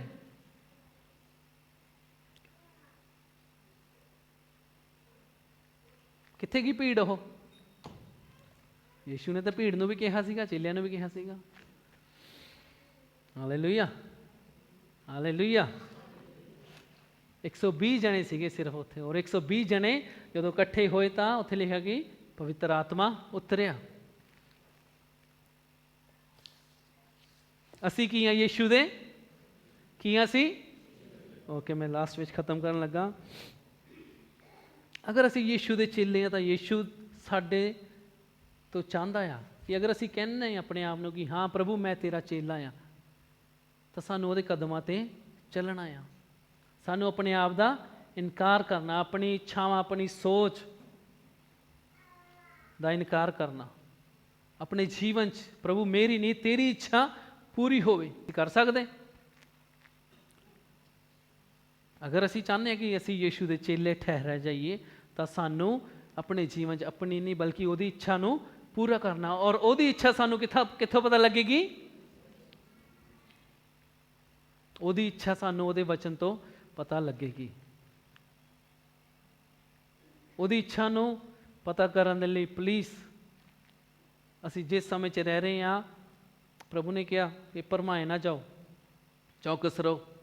ਉਹਦੀ ਇੱਛਾ ਨੂੰ ਜਾਣਨਾ, ਉਹਦੀ ਇੱਛਾ ਦੇ ਨਾਲ ਸਮਾਂ ਬਿਤਾਉਣਾ ਸਾਨੂੰ ਬਹੁਤ ਮਹੱਤਵਪੂਰਨ ਆ। ਤੁਸੀਂ ਸ਼ੁਰੂ ਕਰੋ। ਅਗਰ ਅੱਜ ਤੋਂ ਪਹਿਲਾਂ ਤੁਸੀਂ ਬਾਈਬਲ ਨਹੀਂ ਪੜ੍ਹਦੇ ਸੀਗੇ ਤਾਂ ਸ਼ੁਰੂਆਤ ਕਰੋ। ਅਗਰ ਤੁਸੀਂ ਥੋੜ੍ਹੇ ਪੜ੍ਹਦੇ ਸੀਗੇ, ਥੋੜ੍ਹਾ ਸਮਾਂ ਲਗਾਉਂਦੇ ਸੀ, ਤਾਂ ਉਹਨੂੰ ਵਧਾਓ। ਮਾਂ-ਬਾਪ ਆਪਣੇ ਬੱਚਿਆਂ ਨੂੰ ਤੁਸੀਂ ਇਨਕਰੇਜ ਕਰੋ। ਇਹ ਨਾ ਦੇਖੋ ਕਿ 5 ਸਾਲ ਹੋ ਗਏ, 10 ਸਾਲ ਹੋ ਗਏ, ਮੈਂ ਪੜ੍ਹੀ, ਮੈਨੂੰ ਕੋਈ ਲਾਭ ਨਹੀਂ ਹੋਇਆ ਜਾਂ ਮੈਨੂੰ ਕੋਈ ਫਾਇਦਾ ਨਹੀਂ ਹੋਇਆ, ਬਸ ਐਤਵਾਰ ਚੱਲ ਜਾਵਾਂ ਬਹੁਤ ਆ। ਜਿਹੜੇ ਫੈਨ ਹੁੰਦੇ ਨਾ ਉਹ ਸਟੇਡੀਅਮ ਦੇ ਆਲੇ ਦੁਆਲੇ ਬੈਠ ਕੇ ਤਾਲੀਆਂ ਮਾਰਦੇ ਹੁੰਦੇ ਆ। ਪਰ ਜਿਹੜਾ ਚੇਲਾ ਹੁੰਦਾ ਨਾ, ਉਹ ਕੀ ਕਰਦਾ ਹੁੰਦਾ? ਪ੍ਰੈਕਟਿਸ ਕਰਦਾ ਹੁੰਦਾ, ਸਿੱਖਦਾ ਹੁੰਦਾ। ਜੋ ਉਹਦਾ ਗੁਰੂ ਕਹਿੰਦਾ ਹੁੰਦਾ ਉਹ ਕਰਦਾ ਹੁੰਦਾ। ਹੁਣ ਤੁਸੀਂ ਦੱਸੋ, ਫੈਨ ਬਣਨਾ ਚਾਹੁੰਦੇ ਆ ਕਿ ਚੇਲਾ? ਫੈਨ ਬਾਹਰੋਂ ਤਾਲੀਆਂ ਮਾਰਦੇ ਹੁੰਦੇ, ਵਾਹ ਵਾਹ, ਵੈਰੀ ਗੁੱਡ, ਬਹੁਤ ਵਧੀਆ, ਬਹੁਤ ਵਧੀਆ, ਬਹੁਤ ਵਧੀਆ, ਬਹੁਤ ਵਧੀਆ ਗਾਇਆ, ਬਹੁਤ ਵਧੀਆ ਫਿਲਮ ਸੀ, ਬਹੁਤ ਵਧੀਆ ਮੈਚ ਸੀ। ਪਰ ਜਿਹੜਾ ਚੇਲਾ ਹੁੰਦਾ ਉਹਦੇ ਕਦਮਾਂ ਦੇ ਪਿੱਛੇ ਚੱਲ ਕੇ ਉਹੀ ਕਰੇਗਾ ਜੋ ਉਹਦਾ ਗੁਰੂ ਕਰਦਾ ਸੀ। Hallelujah, hallelujah. ਤਦ ਉਹਨੇ ਭੀੜ ਨੂੰ ਆਪਣੇ ਚੇਲਿਆਂ ਸਣੇ ਕੋਲ ਸੱਦ ਕੇ ਉਹਨਾਂ ਨੂੰ ਆਖਿਆ, ਜੋ ਕੋਈ ਮੇਰੇ ਪਿੱਛੇ ਆਉਣਾ ਚਾਹੇ ਉਹ ਆਪਣੇ ਆਪ ਦਾ ਇਨਕਾਰ ਕਰੇ ਅਤੇ ਆਪਣੀ ਸਲੀਬ ਚੁੱਕ ਕੇ ਮੇਰੇ ਪਿੱਛੇ ਚੱਲੇ। ਆਪਣੇ ਆਪ ਦਾ ਇਨਕਾਰ ਕਰੇ ਅਤੇ ਆਪਣੀ ਸਲੀਬ ਚੁੱਕ ਕੇ ਮੇਰੇ ਪਿੱਛੇ ਚੱਲੇ। ਤੁਹਾਨੂੰ ਪਤਾ, ਆਪਣੇ ਆਪ ਦਾ ਇਨਕਾਰ ਕਰਕੇ ਔਰ ਆਪਣੀ ਸਲੀਬ ਚੁੱਕ ਕੇ ਉਹਦੇ ਪਿੱਛੇ ਚੱਲਣਾ ਸਾਡੇ ਲਈ ਕਦੀ ਵੀ ਵਿਅਰਥ ਨਹੀਂ ਜਾਏਗਾ। ਉਹ ਕਦੀ ਬੇਕਾਰ ਨਹੀਂ ਹੋਏਗਾ। ਉਹਦਾ ਸਾਨੂੰ ਪ੍ਰਤੀਫਲ ਮਿਲੇਗਾ, ਇਸ ਧਰਤੀ 'ਤੇ ਵੀ ਮਿਲੇਗਾ ਔਰ ਸਵਰਗ ਦੇ ਵਿੱਚ ਵੀ ਮਿਲੇਗਾ। Hallelujah, hallelujah. ਯਿਸੂ ਮਸੀਹ ਨੇ ਕਿਹਾ ਕਿ ਮੈਂ ਸਵਰਗ ਜਾਵਾਂਗਾ, ਪਿਤਾ ਕੋਲ ਜਾਵਾਂਗਾ ਔਰ ਤੁਹਾਡੇ ਲਈ ਕੀ ਤਿਆਰ ਕਰੂੰਗਾ? ਹਾਂਜੀ, ਜਗ੍ਹਾ ਤਿਆਰ ਕਰੂੰਗਾ ਅਤੇ ਮੁਕਟ ਵੀ ਤਿਆਰ ਕੀਤੇ ਹੋਏ ਆ ਸਾਡੇ ਲਈ।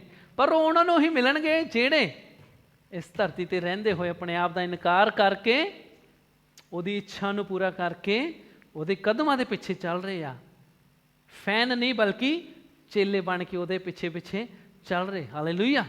ਸਾਡੇ ਕੋਲ ਪਿਛਲੇ ਸਮੇਂ 'ਚ ਹੋ ਸਕਦਾ ਅਸੀਂ ਗਲਤੀਆਂ ਕੀਤੀਆਂ, ਹੋ ਸਕਦਾ ਸਾਨੂੰ ਪ੍ਰਭੂ 'ਚ ਆਏ ਹੋਏ 5 ਸਾਲ ਹੋ ਗਏ, 10 ਸਾਲ ਹੋ ਗਏ, 20 ਸਾਲ ਹੋ ਗਏ, 25 ਸਾਲ ਹੋ ਗਏ, 30 ਸਾਲ ਹੋ ਗਏ, 40 ਸਾਲ ਹੋ ਗਏ। ਅਸੀਂ ਪਿਛਲੇ ਸਮੇਂ 'ਚ ਗਲਤੀ ਕੀਤੀ, ਪਰ ਅੱਜ ਵੀ ਬਹੁਤ ਅੱਛਾ ਮੌਕਾ ਸੀ। ਅੱਜ ਤੋਂ ਹੀ ਵਧੀਆ ਫੈਸਲੇ ਲੈ ਸਕਦੇ ਹਾਂ। ਅਸੀਂ ਆਪਣੇ ਗੁਰੂ ਦੀ ਇੱਛਾ ਨੂੰ ਜਾਣਨ ਦੇ ਲਈ ਉਹਦੇ ਵਚਨ ਦੇ ਵਿੱਚ ਸਮਾਂ ਲਗਾਉਣਾ ਸ਼ੁਰੂ ਕਰ ਸਕਦੇ ਹਾਂ। ਸਾਡੀ ਕਲੀਸਿਆ 'ਚ ਕੁਛ ਬੱਚੇ, ਕੁਛ ਮਾਂ-ਬਾਪ, ਮੈਨੂੰ ਪਤਾ ਉਹ ਬਾਈਬਲ ਘਰ ਪੜ੍ਹਦੇ, ਆਪਣੇ ਬੱਚਿਆਂ ਨੂੰ ਪੜ੍ਹਾਉਂਦੇ ਆ ਔਰ ਉਹਨਾਂ ਦੇ ਜੀਵਨਾਂ ਦੇ ਵਿੱਚ ਅਸੀਂ ਫਰਕ ਦੇਖ ਸਕਦੇ ਹਾਂ। ਪਰ ਅਸੀਂ ਸਾਰਿਆਂ ਦੇ ਲਈ ਆ, ਅਗਰ ਅਸੀਂ ਸਾਰੇ ਚੇਲੇ ਆ ਤਾਂ ਤੁਹਾਡੇ ਕੋਲ ਕੋਈ ਵੀ ਬਹਾਨਾ ਨਹੀਂ ਆ ਕਿ ਮੈਂ ਬਾਈਬਲ ਨਹੀਂ ਪੜ੍ਹ ਸਕਦਾ, ਮੈਨੂੰ ਆਉਂਦੀ ਨਹੀਂ, ਮੇਰੇ ਤੋਂ ਸਮਾਂ ਨਹੀਂ। ਮੈਂ ਇੱਕ ਆਦਤ ਬਣਾਈ ਹੋਈ ਆ ਕਿ ਮੈਂ ਸਵੇਰੇ ਉੱਠ ਕੇ ਫੋਨ ਨਹੀਂ ਚਲਾਉਣਾ। ਤੁਹਾਡੇ 'ਚ ਕੁਛ ਜਣਿਆਂ ਨੇ ਕਈ ਵਾਰ ਅਰਲੀ ਮੋਰਨਿੰਗ ਮੈਨੂੰ ਕਾਲ ਵੀ ਕੀਤੀ ਹੋਏਗੀ, ਮੈਸੇਜ ਵੀ ਕੀਤੇ ਹੋਏਗੇ, ਪਰ ਤੁਹਾਨੂੰ ਪਤਾ ਕਿ ਮੈਂ 9 ਵਜੇ ਤੋਂ ਪਹਿਲਾਂ ਮੇਰਾ ਜਵਾਬ ਤੁਹਾਨੂੰ ਨਹੀਂ ਮਿਲਦਾ। ਮੈਂ ਫ਼ੋਨ ਸਾਈਲੈਂਟ 'ਤੇ ਰੱਖ ਕੇ ਰਾਤ ਨੂੰ ਰੱਖ ਦਿੰਦਾ ਔਰ ਸਵੇਰੇ ਉੱਠ ਕੇ ਫ਼ੋਨ ਨੂੰ ਨਾ ਹੱਥ ਲਗਾਉਣ ਦੀ ਆਦਤ ਬਣਾਈ ਆ ਕੁਛ ਸਾਲਾਂ 'ਚ। ਤੁਸੀਂ ਸਵੇਰੇ ਉੱਠਦੇ, ਅਸੀਂ ਉੱਠਦੇ, ਸਭ ਤੋਂ ਪਹਿਲਾਂ ਸਾਡਾ ਹੱਥ ਕਿੱਥੇ ਜਾਂਦਾ? ਕੀ ਦੇਖਣਾ ਚਾਹੁੰਦੇ ਤੁਸੀਂ, ਫੋਨ ਜਾਂ ਬਾਈਬਲ? ਅਸੀਂ ਆਦਤ ਬਦਲ ਸਕਦੇ, ਅਸੀਂ ਆਦਤ ਚੇਂਜ ਕਰ ਸਕਦੇ, ਪਰ ਉਹਦੇ ਲਈ ਤੁਹਾਨੂੰ ਕੰਮ ਕਰਨਾ ਪਏਗਾ। ਉਹਦੇ ਲਈ ਤੁਹਾਨੂੰ ਉਠਾ ਕੇ ਬਾਈਬਲ ਤੁਹਾਡੇ ਹੱਥ ਦੇ ਵਿੱਚ ਪਾਸੇ ਜੀ ਨਹੀਂ ਆ ਕੇ ਦੇਣਗੇ, ਅਸੀਂ ਨਹੀਂ ਆ ਕੇ ਦੇ ਸਕਦੇ, ਪ੍ਰਭੂ ਨਹੀਂ ਆ ਕੇ ਦੇਗਾ, ਸਵਰਗਦੂਤ ਨਹੀਂ ਆ ਕੇ ਦੇਗਾ। ਉਹਦੇ ਲਈ ਤੁਹਾਨੂੰ ਹੀ ਆਪਣੀ ਬਾਈਬਲ ਨੂੰ ਆਪ ਚੱਕਣਾ ਪਏਗਾ। ਹਾਲੇਲੂਇਆ। ਪ੍ਰਭੂ ਦੀ ਇੱਛਾ ਨੂੰ ਜਾਣਨਾ ਸਾਡੇ ਲਈ ਬਹੁਤ ਜ਼ਰੂਰੀ ਆ। ਉਹਦੀ ਇੱਛਾ ਕੀ ਹੈ ਸਾਡੇ ਜੀਵਨ ਦੇ ਵਿੱਚ, ਸਾਡੇ ਰੋਜ਼ਾਨਾ ਦੇ ਵਰਤਾਵ ਦੇ ਵਿੱਚ ਸਾਨੂੰ ਜਾਣਨਾ ਬਹੁਤ ਜ਼ਰੂਰੀ ਆ। ਤੁਹਾਨੂੰ ਪਤਾ, ਅਸੀਂ ਪ੍ਰੇਰਿਤਾਂ ਦੇ ਕੰਮ ਦੇ ਵਿੱਚ, ਮੈਂ ਆਖਰੀ ਵਚਨ ਇਹ ਪੜ੍ਹ ਕੇ ਖ਼ਤਮ ਕਰਾਂਗਾ। ਅਸੀਂ ਪੜ੍ਹਦੇ ਇੱਥੇ ਪੜ੍ਹਿਆ ਸੀ, ਜਿਹੜੇ ਚੇਲੇ ਸੀਗੇ, ਚੇਲਿਆਂ ਨੂੰ ਔਰ ਭੀੜ ਨੂੰ ਜੋ ਪ੍ਰਭੂ ਨੇ ਕਿਹਾ ਸੀਗਾ, ਉਹਦਾ ਅਸੀਂ ਅਸਰ ਰਸੂਲਾਂ ਦੇ ਕਰਤੱਵ 'ਚ ਦੇਖਿਆ ਸੀਗਾ। ਪਰ ਇੱਕ ਆਇਤ ਖਾਸ ਤੌਰ 'ਤੇ ਮੈਂ ਪੜ੍ਹ ਕੇ ਤੁਹਾਡੇ ਨਾਲ ਖਤਮ ਕਰਨਾ ਚਾਹੁੰਦਾ, ਜਿੱਥੇ ਲਿਖਿਆ ਹੈ ਰਸੂਲਾਂ ਦੇ ਕਰਤੱਵ 13 ਅਧਿਆਏ, ਕਿਉਂਕਿ ਸਾਡੇ ਲਈ ਮਸੀਹੀ ਜੀਵਨ ਦੇ ਵਿੱਚ ਇਹ ਬਹੁਤ ਮਹੱਤਵਪੂਰਨ ਆ ਕਿ ਅਗਰ ਅਸੀਂ ਚੇਲੇ ਆ ਤਾਂ ਅਸੀਂ ਉਹਦੇ ਵਚਨ ਦੇ ਨਾਲ ਅਤੇ 13 ਦੀ 52, ਅਗਰ ਅਸੀਂ ਉਹਦੇ ਚੇਲੇ ਆ ਤਾਂ ਸਾਡੇ ਅੰਦਰ ਉਹਦਾ ਵਚਨ ਹੋਣਾ ਚਾਹੀਦਾ, ਨੰਬਰ 1। ਔਰ ਸੈਕਿੰਡ ਚੀਜ਼ ਆਪਾਂ ਇੱਥੇ ਦੇਖ ਸਕਦੇ ਹਾਂ ਰਸੂਲਾਂ ਦੇ ਕਰਤੱਵ 'ਚ, ਇੱਥੇ ਚੇਲਿਆਂ ਦੇ ਬਾਰੇ ਕੁਝ ਲਿਖਿਆ ਆ। ਦੇਖੋ ਕੀ ਲਿਖਿਆ, 13 ਦੀ 52 ਆਇਤ ਪੜ੍ਹੋ ਕੋਈ ਜਣਾ। ਚੇਲੇ ਕਾਹਦੇ ਨਾਲ ਭਰੇ ਰਹਿੰਦੇ ਸੀਗੇ? ਆਨੰਦ ਅਤੇ ਆਨੰਦ ਅਤੇ ਆਨੰਦ ਅਤੇ ਕੌਣ ਭਰੇ ਰਹਿੰਦੇ ਸੀਗੇ? ਫੈਨ ਨਹੀਂ, ਫੈਨ ਭਰ ਨਹੀਂ ਸਕਦੇ, ਪਰ ਚੇਲੇ ਭਰ ਸਕਦੇ ਆ। ਆਨੰਦ ਦੇ ਨਾਲ ਅਤੇ ਪਵਿੱਤਰ ਆਤਮਾ ਦੇ ਨਾਲ ਭਰਨ ਨੂੰ ਸਾਨੂੰ ਕਿਹਾ ਗਿਆ। ਅਫਸੀਆਂ 5 ਦੇ ਵਿੱਚ ਲਿਖਿਆ ਕਿ ਮੈਂ ਦੇ ਨਾਲ ਮਤਵਾਲੇ ਨਾ ਹੋ ਪਰ ਆਤਮਾ ਦੇ ਨਾਲ। ਪੌਲੁਸ ਕੀ ਕਹਿੰਦਾ ਕਿ ਮੈਂ ਧੰਨਵਾਦ ਕਰਦਾ ਕਿ ਮੈਂ ਤੁਹਾਡੇ ਸਾਰੇ ਦੇ ਨਾਲੋਂ ਜ਼ਿਆਦਾ ਕੀ ਕਰਦਾ? ਅੰਨੇ ਭਾਸ਼ਾ ਬੋਲਦਾ। ਅੰਨੇ ਭਾਸ਼ਾ 'ਚ ਬੋਲਣਾ ਕੀ ਹੈ? ਉਹਦੇ ਨਾਲ ਕੀ ਹੈ? ਅਸੀਂ ਆਤਮਾ ਦੇ ਵਿੱਚ ਭਰਦੇ ਹਾਂ। ਤੁਹਾਡੇ 'ਚੋਂ ਕਿੰਨੇ ਜਣੇ ਆ ਤੁਸੀਂ ਆਖਰੀ ਵਾਰ ਸਮਾਂ ਕੱਢ ਕੇ ਅੰਨੇ ਭਾਸ਼ਾ 'ਚ ਪ੍ਰਾਰਥਨਾ ਕੀਤੀ, ਤੁਸੀਂ ਆਤਮਾ 'ਚ ਭਰਿਆ? ਹੱਥ ਨਾ ਖੜਾ ਕਰਿਓ, ਸਭ ਨੂੰ ਪਤਾ ਲੱਗ ਜੂ। ਤੁਹਾਡੇ 'ਚੋਂ ਕਿੰਨੇ ਜਣੇ ਆ ਤੁਸੀਂ ਆਖਰੀ ਵਾਰ ਸਮਾਂ ਕੱਢਿਆ, ਅੰਨੇ ਭਾਸ਼ਾ 'ਚ ਪ੍ਰਾਰਥਨਾ ਕੀਤੀ, ਆਤਮਾ ਨਾਲ ਆਪਣੇ ਆਪ ਨੂੰ ਭਰਿਆ? ਜਵਾਬ ਤੁਹਾਡੇ ਕੋਲ ਆ। ਚੇਲਿਆਂ ਦੀ ਖਾਸੀਅਤ ਦੇਖਦੇ, ਇਹ ਚੇਲੇ ਜਿਹੜੇ ਸੀਗੇ ਯਿਸੂ ਦੇ ਨਾਲ, ਉਸ ਤੋਂ ਬਾਅਦ ਵੀ ਚੇਲੇ ਵਚਨ ਔਰ ਆਤਮਾ ਦੇ ਵਿੱਚ ਭਰਦੇ ਗਏ। ਔਰ ਰਸੂਲਾਂ ਦੇ ਕਰਤੱਵ 13 ਦੀ 52 'ਚ ਖਾਸ ਲਿਖਿਆ ਕਿ ਪ੍ਰਭੂ ਦੇ ਆਨੰਦ ਅਤੇ ਆਤਮਾ ਦੇ ਨਾਲ ਭਰਦੇ ਗਏ, ਪ੍ਰਭੂ ਦੇ ਆਨੰਦ ਅਤੇ ਆਤਮਾ ਦੇ ਨਾਲ ਭਰਦੇ ਗਏ। ਇਸ ਲਈ ਸਾਡੇ ਲਈ ਬਹੁਤ ਮਹੱਤਵਪੂਰਨ ਆ ਕਿ ਅਗਰ ਅਸੀਂ ਕਹਿੰਦੇ ਕਿ ਅਸੀਂ ਮੈਂ ਯੀਸ਼ੂ ਤੇਰਾ ਚੇਲਾ ਆ, ਤਾਂ ਸਾਨੂੰ ਆਪਣੇ ਆਪ ਦਾ ਇਨਕਾਰ ਕਰਨਾ ਨੰਬਰ 1। ਸੈਕਿੰਡ ਕੀ ਕਰਨਾ? ਆਪਣੀ ਸਲੀਬ ਨੂੰ ਚੁੱਕ ਕੇ ਚੱਲਣਾ। ਇੱਕ ਬਹੁਤ ਹੀ ਵਧੀਆ, ਅੱਜ ਤੋਂ 2 ਸਾਲ ਪਹਿਲਾਂ ਮੇਰੇ ਫਰੈਂਡ ਨੇ, ਪਾਸਟਰ ਉਹਨਾਂ ਨੇ ਇੱਕ ਪਾਇਆ ਸੀਗਾ ਇੰਟਰਨੈਟ 'ਤੇ, ਉਹ 'ਚ ਲਿਖਿਆ ਸੀਗਾ ਕਿ ਐਤਵਾਰ ਨੂੰ ਸਵੇਰੇ ਉੱਠ ਕੇ ਚਰਚ ਤਾਂ ਜਾ ਨਹੀਂ ਸਕੇ, ਸੁਪਨੇ ਲੈਂਦੇ ਸਵਰਗ ਜਾਣ ਦੇ। ਹਾਲੇਲੂਇਆ। ਵਚਨ ਦੇ ਨਾਲ ਭਰਨਾ, ਆਤਮਾ ਦੇ ਨਾਲ ਭਰਨਾ ਔਰ ਸੰਗਤੀ ਸਾਡੇ ਲਈ ਬਹੁਤ ਹੀ ਮਹੱਤਵਪੂਰਨ ਆ। ਵਚਨ 'ਚ ਇੱਕ ਜਗ੍ਹਾ ਲਿਖਿਆ ਕਿ ਜਿਸ ਤਰ੍ਹਾਂ ਤੁਸੀਂ ਪ੍ਰਭੂ ਦੇ ਦਿਨ ਆਉਂਦੇ ਹੋਏ ਨੇੜੇ ਦੇਖੋ, ਇਕੱਠੇ ਹੋਣਾ ਨਾ ਛੱਡੋ। ਔਰ ਇੱਕ ਮਸੀਹੀ ਦੇ ਲਈ, ਇੱਕ ਚੇਲੇ ਦੇ ਲਈ ਵਚਨ, ਆਤਮਾ ਦੇ ਨਾਲ ਭਰਨਾ ਔਰ ਸੰਗਤੀ ਬਹੁਤ ਹੀ ਮਹੱਤਵਪੂਰਨ ਹੈ। ਸੰਗਤੀ ਕੀ ਹੈ? ਐਤਵਾਰ ਨੂੰ ਸੰਗਤੀ ਬਹੁਤ ਮਹੱਤਵਪੂਰਨ ਹੈ। ਸਮੇਂ ਸਮੇਂ 'ਤੇ ਜਦ ਵੀ ਇਕੱਠੇ ਹੁੰਦੇ ਆ, ਸੰਗਤੀ ਕਰਨਾ ਨਾ ਛੱਡੋ। ਇਹ ਸਾਡੀ ਕੀ ਹੈ? ਆਤਮਿਕ ਤਰੱਕੀ ਦੇ ਲਈ ਹੈ, ਆਤਮਿਕ ਲਾਭ ਦੇ ਲਈ ਹੈ। ਹਾਂ, ਕਈ ਵੇਲੇ ਕੋਈ ਮਜਬੂਰੀ ਆ ਜਾਂਦੀ, ਬਹੁਤ ਹੀ ਜ਼ਿਆਦਾ ਇੱਦਾਂ ਦੀ ਮਜਬੂਰੀ ਆ ਜਾਂਦੀ ਆ, ਅਗਰ ਸਾਨੂੰ ਉਦੋਂ ਮਿਸ ਕਰਨਾ ਪੈਂਦਾ ਆ ਮਜਬੂਰੀ ਦੇ ਵਿੱਚ, ਤਾਂ ਪ੍ਰਭੂ ਵੀ ਸਮਝਦਾ ਆ। ਪਰ ਉੱਦਾਂ ਹੀ ਨਹੀਂ, ਆਮ ਨਹੀਂ ਕਿ ਅੱਜ ਮੈਨੂੰ ਠੰਡ ਜ਼ਿਆਦਾ ਲੱਗਦੀ ਆ, ਅੱਜ ਮੇਰਾ ਮੂਡ ਨਹੀਂ, ਅੱਜ ਗਰਮੀ ਬਹੁਤ ਜ਼ਿਆਦਾ, ਅੱਜ ਨਹੀਂ ਮੈਂ ਚਰਚ ਜਾਣਾ। ਹਾਂਜੀ, ਉਹ ਫੈਨ ਹੋ ਗਏ, ਵੈਰੀ ਗੁੱਡ। ਵੀ ਜਦੋਂ ਮੇਰਾ ਮਨ ਕੀਤਾ ਉਹ ਫੈਨ ਹੋ ਗਏ, ਹੈ ਨਾ। ਪਰ ਜਿਹੜੇ ਚੇਲੇ ਆ ਉਹ ਹਰ ਸਮੇਂ, ਹਰ ਹਾਲਾਤ ਦੇ ਵਿੱਚ ਸਿੱਖਣ ਦੇ ਲਈ ਪਹੁੰਚੇ ਹੋਣਗੇ। ਇਹ ਫਰਕ ਆ ਫੈਨ ਅਤੇ ਚੇਲੇ ਦੇ ਵਿੱਚ। ਹੁਣ ਤੁਸੀਂ ਦੱਸੋ, ਕੀ ਅਸੀਂ ਯੀਸ਼ੂ ਦੇ ਚੇਲੇ ਆ? ਅਗਰ ਯੀਸ਼ੂ ਦੇ ਚੇਲੇ ਆ ਤਾਂ ਸਾਨੂੰ ਉਹਨੇ ਜੋ ਕਿਹਾ ਕੰਮ ਕਰਨ, ਉਹ ਕਰਨੇ ਪੈਣਗੇ। ਉਹ ਕੀਤੇ ਬਿਨਾਂ ਅਸੀਂ ਚੇਲੇ ਨਹੀਂ ਕਹਿਲਾ ਸਕਦੇ। ਹਾਲੇ ਹੋਰ ਵੀ ਆਇਤਾਂ ਮੇਰੇ ਤੋਂ ਪਈਆਂ ਸੀਗੀਆਂ, ਪਰ ਸਮਾਂ ਨਹੀਂ ਆ ਮੈਂ ਇਸ 'ਤੇ ਸ਼ੇਅਰ ਕਰ ਸਕਦਾ।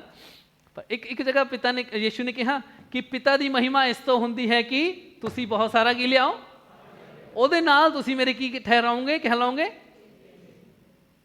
ਫਲ ਲਿਆਵਾਂਗੇ ਤਾਂ ਅਸੀਂ ਚੇਲੇ ਠਹਿਰਾਵਾਂਗੇ। ਫੈਨ ਆ ਜਿਹੜੇ, ਉਹ ਫਲ ਨਹੀਂ ਲਿਆਉਂਦੇ, ਚੇਲੇ ਹੀ ਫਲ ਲਿਆਉਂਦੇ ਆ। ਫਲ ਲਿਆਉਣ ਦੇ ਲਈ ਤੁਹਾਨੂੰ ਕੁਛ ਕਰਨਾ ਪੈਣਾ, ਸਾਨੂੰ ਕੁਛ ਕਰਨਾ ਪੈਣਾ, ਸਾਨੂੰ ਕਦਮ ਲੈਣੇ ਪੈਣੇ ਆ। ਤੁਹਾਨੂੰ ਆਪਣੇ ਜੀਵਨ 'ਚ ਪਿਤਾ ਦੀ ਇੱਛਾ ਨੂੰ ਪੂਰਾ ਕਰਨਾ। Hallelujah, hallelujah. ਇਸ ਲਈ ਵਚਨ ਦੇ ਨਾਲ ਆਪਣੇ ਆਪ ਨੂੰ ਭਰਦੇ ਰਹੋ, ਆਤਮਾ ਦੇ ਨਾਲ ਆਪਣੇ ਆਪ ਨੂੰ ਭਰਦੇ ਰਹੋ। ਜਿੰਨਾ ਅਸੀਂ ਵਚਨ ਔਰ ਆਤਮਾ ਦੇ ਵਿੱਚ ਭਰਦੇ ਜਾਵਾਂਗੇ, ਅਸੀਂ ਪ੍ਰਭੂ ਦੇ ਆਨੰਦ 'ਚ ਬਣੇ ਰਹਾਂਗੇ, ਉਹਦੀ ਸੰਗਤੀ ਦੇ ਵਿੱਚ ਬਣੇ ਰਹਾਂਗੇ। ਔਰ ਇੱਕ ਜਗ੍ਹਾ ਯੀਸ਼ੂ ਮਸੀਹ ਨੇ ਦ੍ਰਿਸ਼ਟਾਂਤ ਵਿੱਚ ਕਿਹਾ ਸੀਗਾ, 5 ਕਿਹਨਾਂ ਦੀ ਤਰ੍ਹਾਂ ਬਣਨਾ? ਬੁੱਧੀਮਾਨ ਕੁਆਰੀਆਂ ਦੀ ਤਰ੍ਹਾਂ ਸਾਨੂੰ ਬਣਨ ਨੂੰ ਕਿਹਾ ਗਿਆ ਆ, ਜੋ ਕੀ ਕਰਦੇ ਆ? ਆਪਣੀ ਤਿਆਰੀ ਕਰਦੇ ਆ ਔਰ ਜਾਗਦੇ ਅਤੇ ਤਿਆਰੀ ਕਰਦੇ ਆ। ਇਸ ਲਈ ਨਵਾਂ ਸਾਲ ਆ ਰਿਹਾ, ਆਪਣੇ ਜੀਵਨ 'ਚ ਪੱਕਾ ਕਰ ਲਓ। ਅਗਰ ਤੁਹਾਨੂੰ ਲੱਗਦਾ ਕਿ 2023 ਦੇ ਵਿੱਚ ਤੁਸੀਂ ਸੰਡੇ ਨੂੰ ਛੁੱਟੀਆਂ ਕੀਤੀਆਂ, ਜਾਂ ਤੁਸੀਂ ਅਲੱਗ-ਅਲੱਗ ਕਾਰਨਾਂ ਕਰਕੇ ਸੰਡੇ ਨੂੰ ਵਫਾਦਾਰੀ ਦੇ ਨਾਲ ਹਰ ਐਤਵਾਰ ਚਰਚ ਭਵਨ 'ਚ ਨਹੀਂ ਆ ਸਕੇ, ਤੁਸੀਂ 2024 ਦੇ ਵਿੱਚ ਨਵਾਂ ਕਦਮ ਲੈ ਸਕਦੇ, ਨਵਾਂ ਫੈਸਲਾ ਲੈ ਸਕਦੇ ਕਿ ਪ੍ਰਭੂ 2024 'ਚ ਮੈਂ ਇੱਕ ਐਤਵਾਰ ਵੀ ਨਹੀਂ ਛੱਡਣਾ। ਕਦੀ ਵੀ ਇੱਦਾਂ ਨਾ ਕਹੋ ਠੰਡ ਆ, ਗਰਮੀ ਆ, ਅੱਗੇ ਠੰਡ ਆ ਰਹੀ ਆ, ਠੀਕ ਹੈ ਨਾ। ਫੈਨ ਘਰ ਬਹਿ ਸਕਦੇ ਰਜਾਈ 'ਚ, ਪਰ ਚੇਲੇ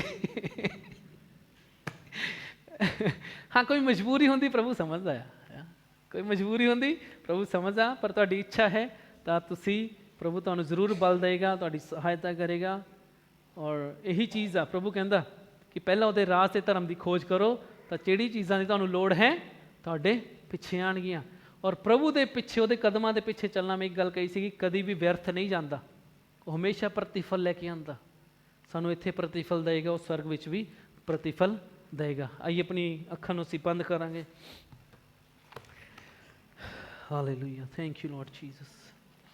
ਮੈਂ ਚਾਹੁੰਦਾ ਤੁਹਾਡੇ ਵਿੱਚੋਂ ਕੋਈ ਵੀ, ਅਗਰ ਤੁਹਾਨੂੰ ਲੱਗਦਾ ਹੈ ਕਿ ਤੁਸੀਂ ਇਹ ਫੈਸਲਾ ਲੈਣਾ ਚਾਹੁੰਦੇ ਹੋ ਕਿ ਪ੍ਰਭੂ ਪਿਛਲੇ ਸਮਿਆਂ ਦੇ ਵਿੱਚ ਮੈਂ ਤੁਹਾਡੀ ਇੱਛਾ, ਜੋ ਤੁਸੀਂ ਚਾਹੁੰਦੇ ਹੋ, ਮੈਂ ਉਸ ਤਰ੍ਹਾਂ ਨਹੀਂ ਚੱਲਿਆ, ਉਸ ਤਰ੍ਹਾਂ ਮੈਂ ਨਹੀਂ ਕੀਤਾ, ਪਰ ਪ੍ਰਭੂ ਮੇਰੀ ਸਹਾਇਤਾ ਕਰ ਕਿ 2024 ਦੇ ਵਿੱਚ, ਆਉਣ ਵਾਲੇ ਸਾਲ ਦੇ ਵਿੱਚ, ਮੈਂ ਪ੍ਰਭੂ ਵਫਾਦਾਰੀ ਦੇ ਨਾਲ ਤੁਹਾਡੇ ਪਿੱਛੇ ਚੱਲ ਸਕਾਂ, ਮੈਂ ਸਹੀ ਕਦਮ ਲੈ ਸਕਾਂ। ਜਿਸ ਤਰ੍ਹਾਂ ਯੀਸ਼ੂ ਤੁਸੀਂ ਕਿਹਾ ਕਿ कि अगर कोई मेरे पिछे होना चाहता है तो अपने आप का इनकार करे। प्रभु मेरी सहायता कर कि जदों मैं घर जावां अपने परिवार दे विच या जिथे भी मैं नौकरी करदा, मैं जॉब करदा, मैं बिजनेस करदा, मैं स्कूल दे विच आ, कॉलेज दे विच आ, प्रभु उत्थे रह के मैं अपने आप का इनकार कर सकां। मैं अपनी इच्छावां नूं, अपनी सोच नूं पिछे रखते हुए तुहाडे वचन, तुहाडी इच्छा नूं पूरी करते होते रह सका, चल सका। प्रभु मेरी सहायता कर कि मैं तुहाडे पिछे अपनी सलीब नूं चक के तुरां।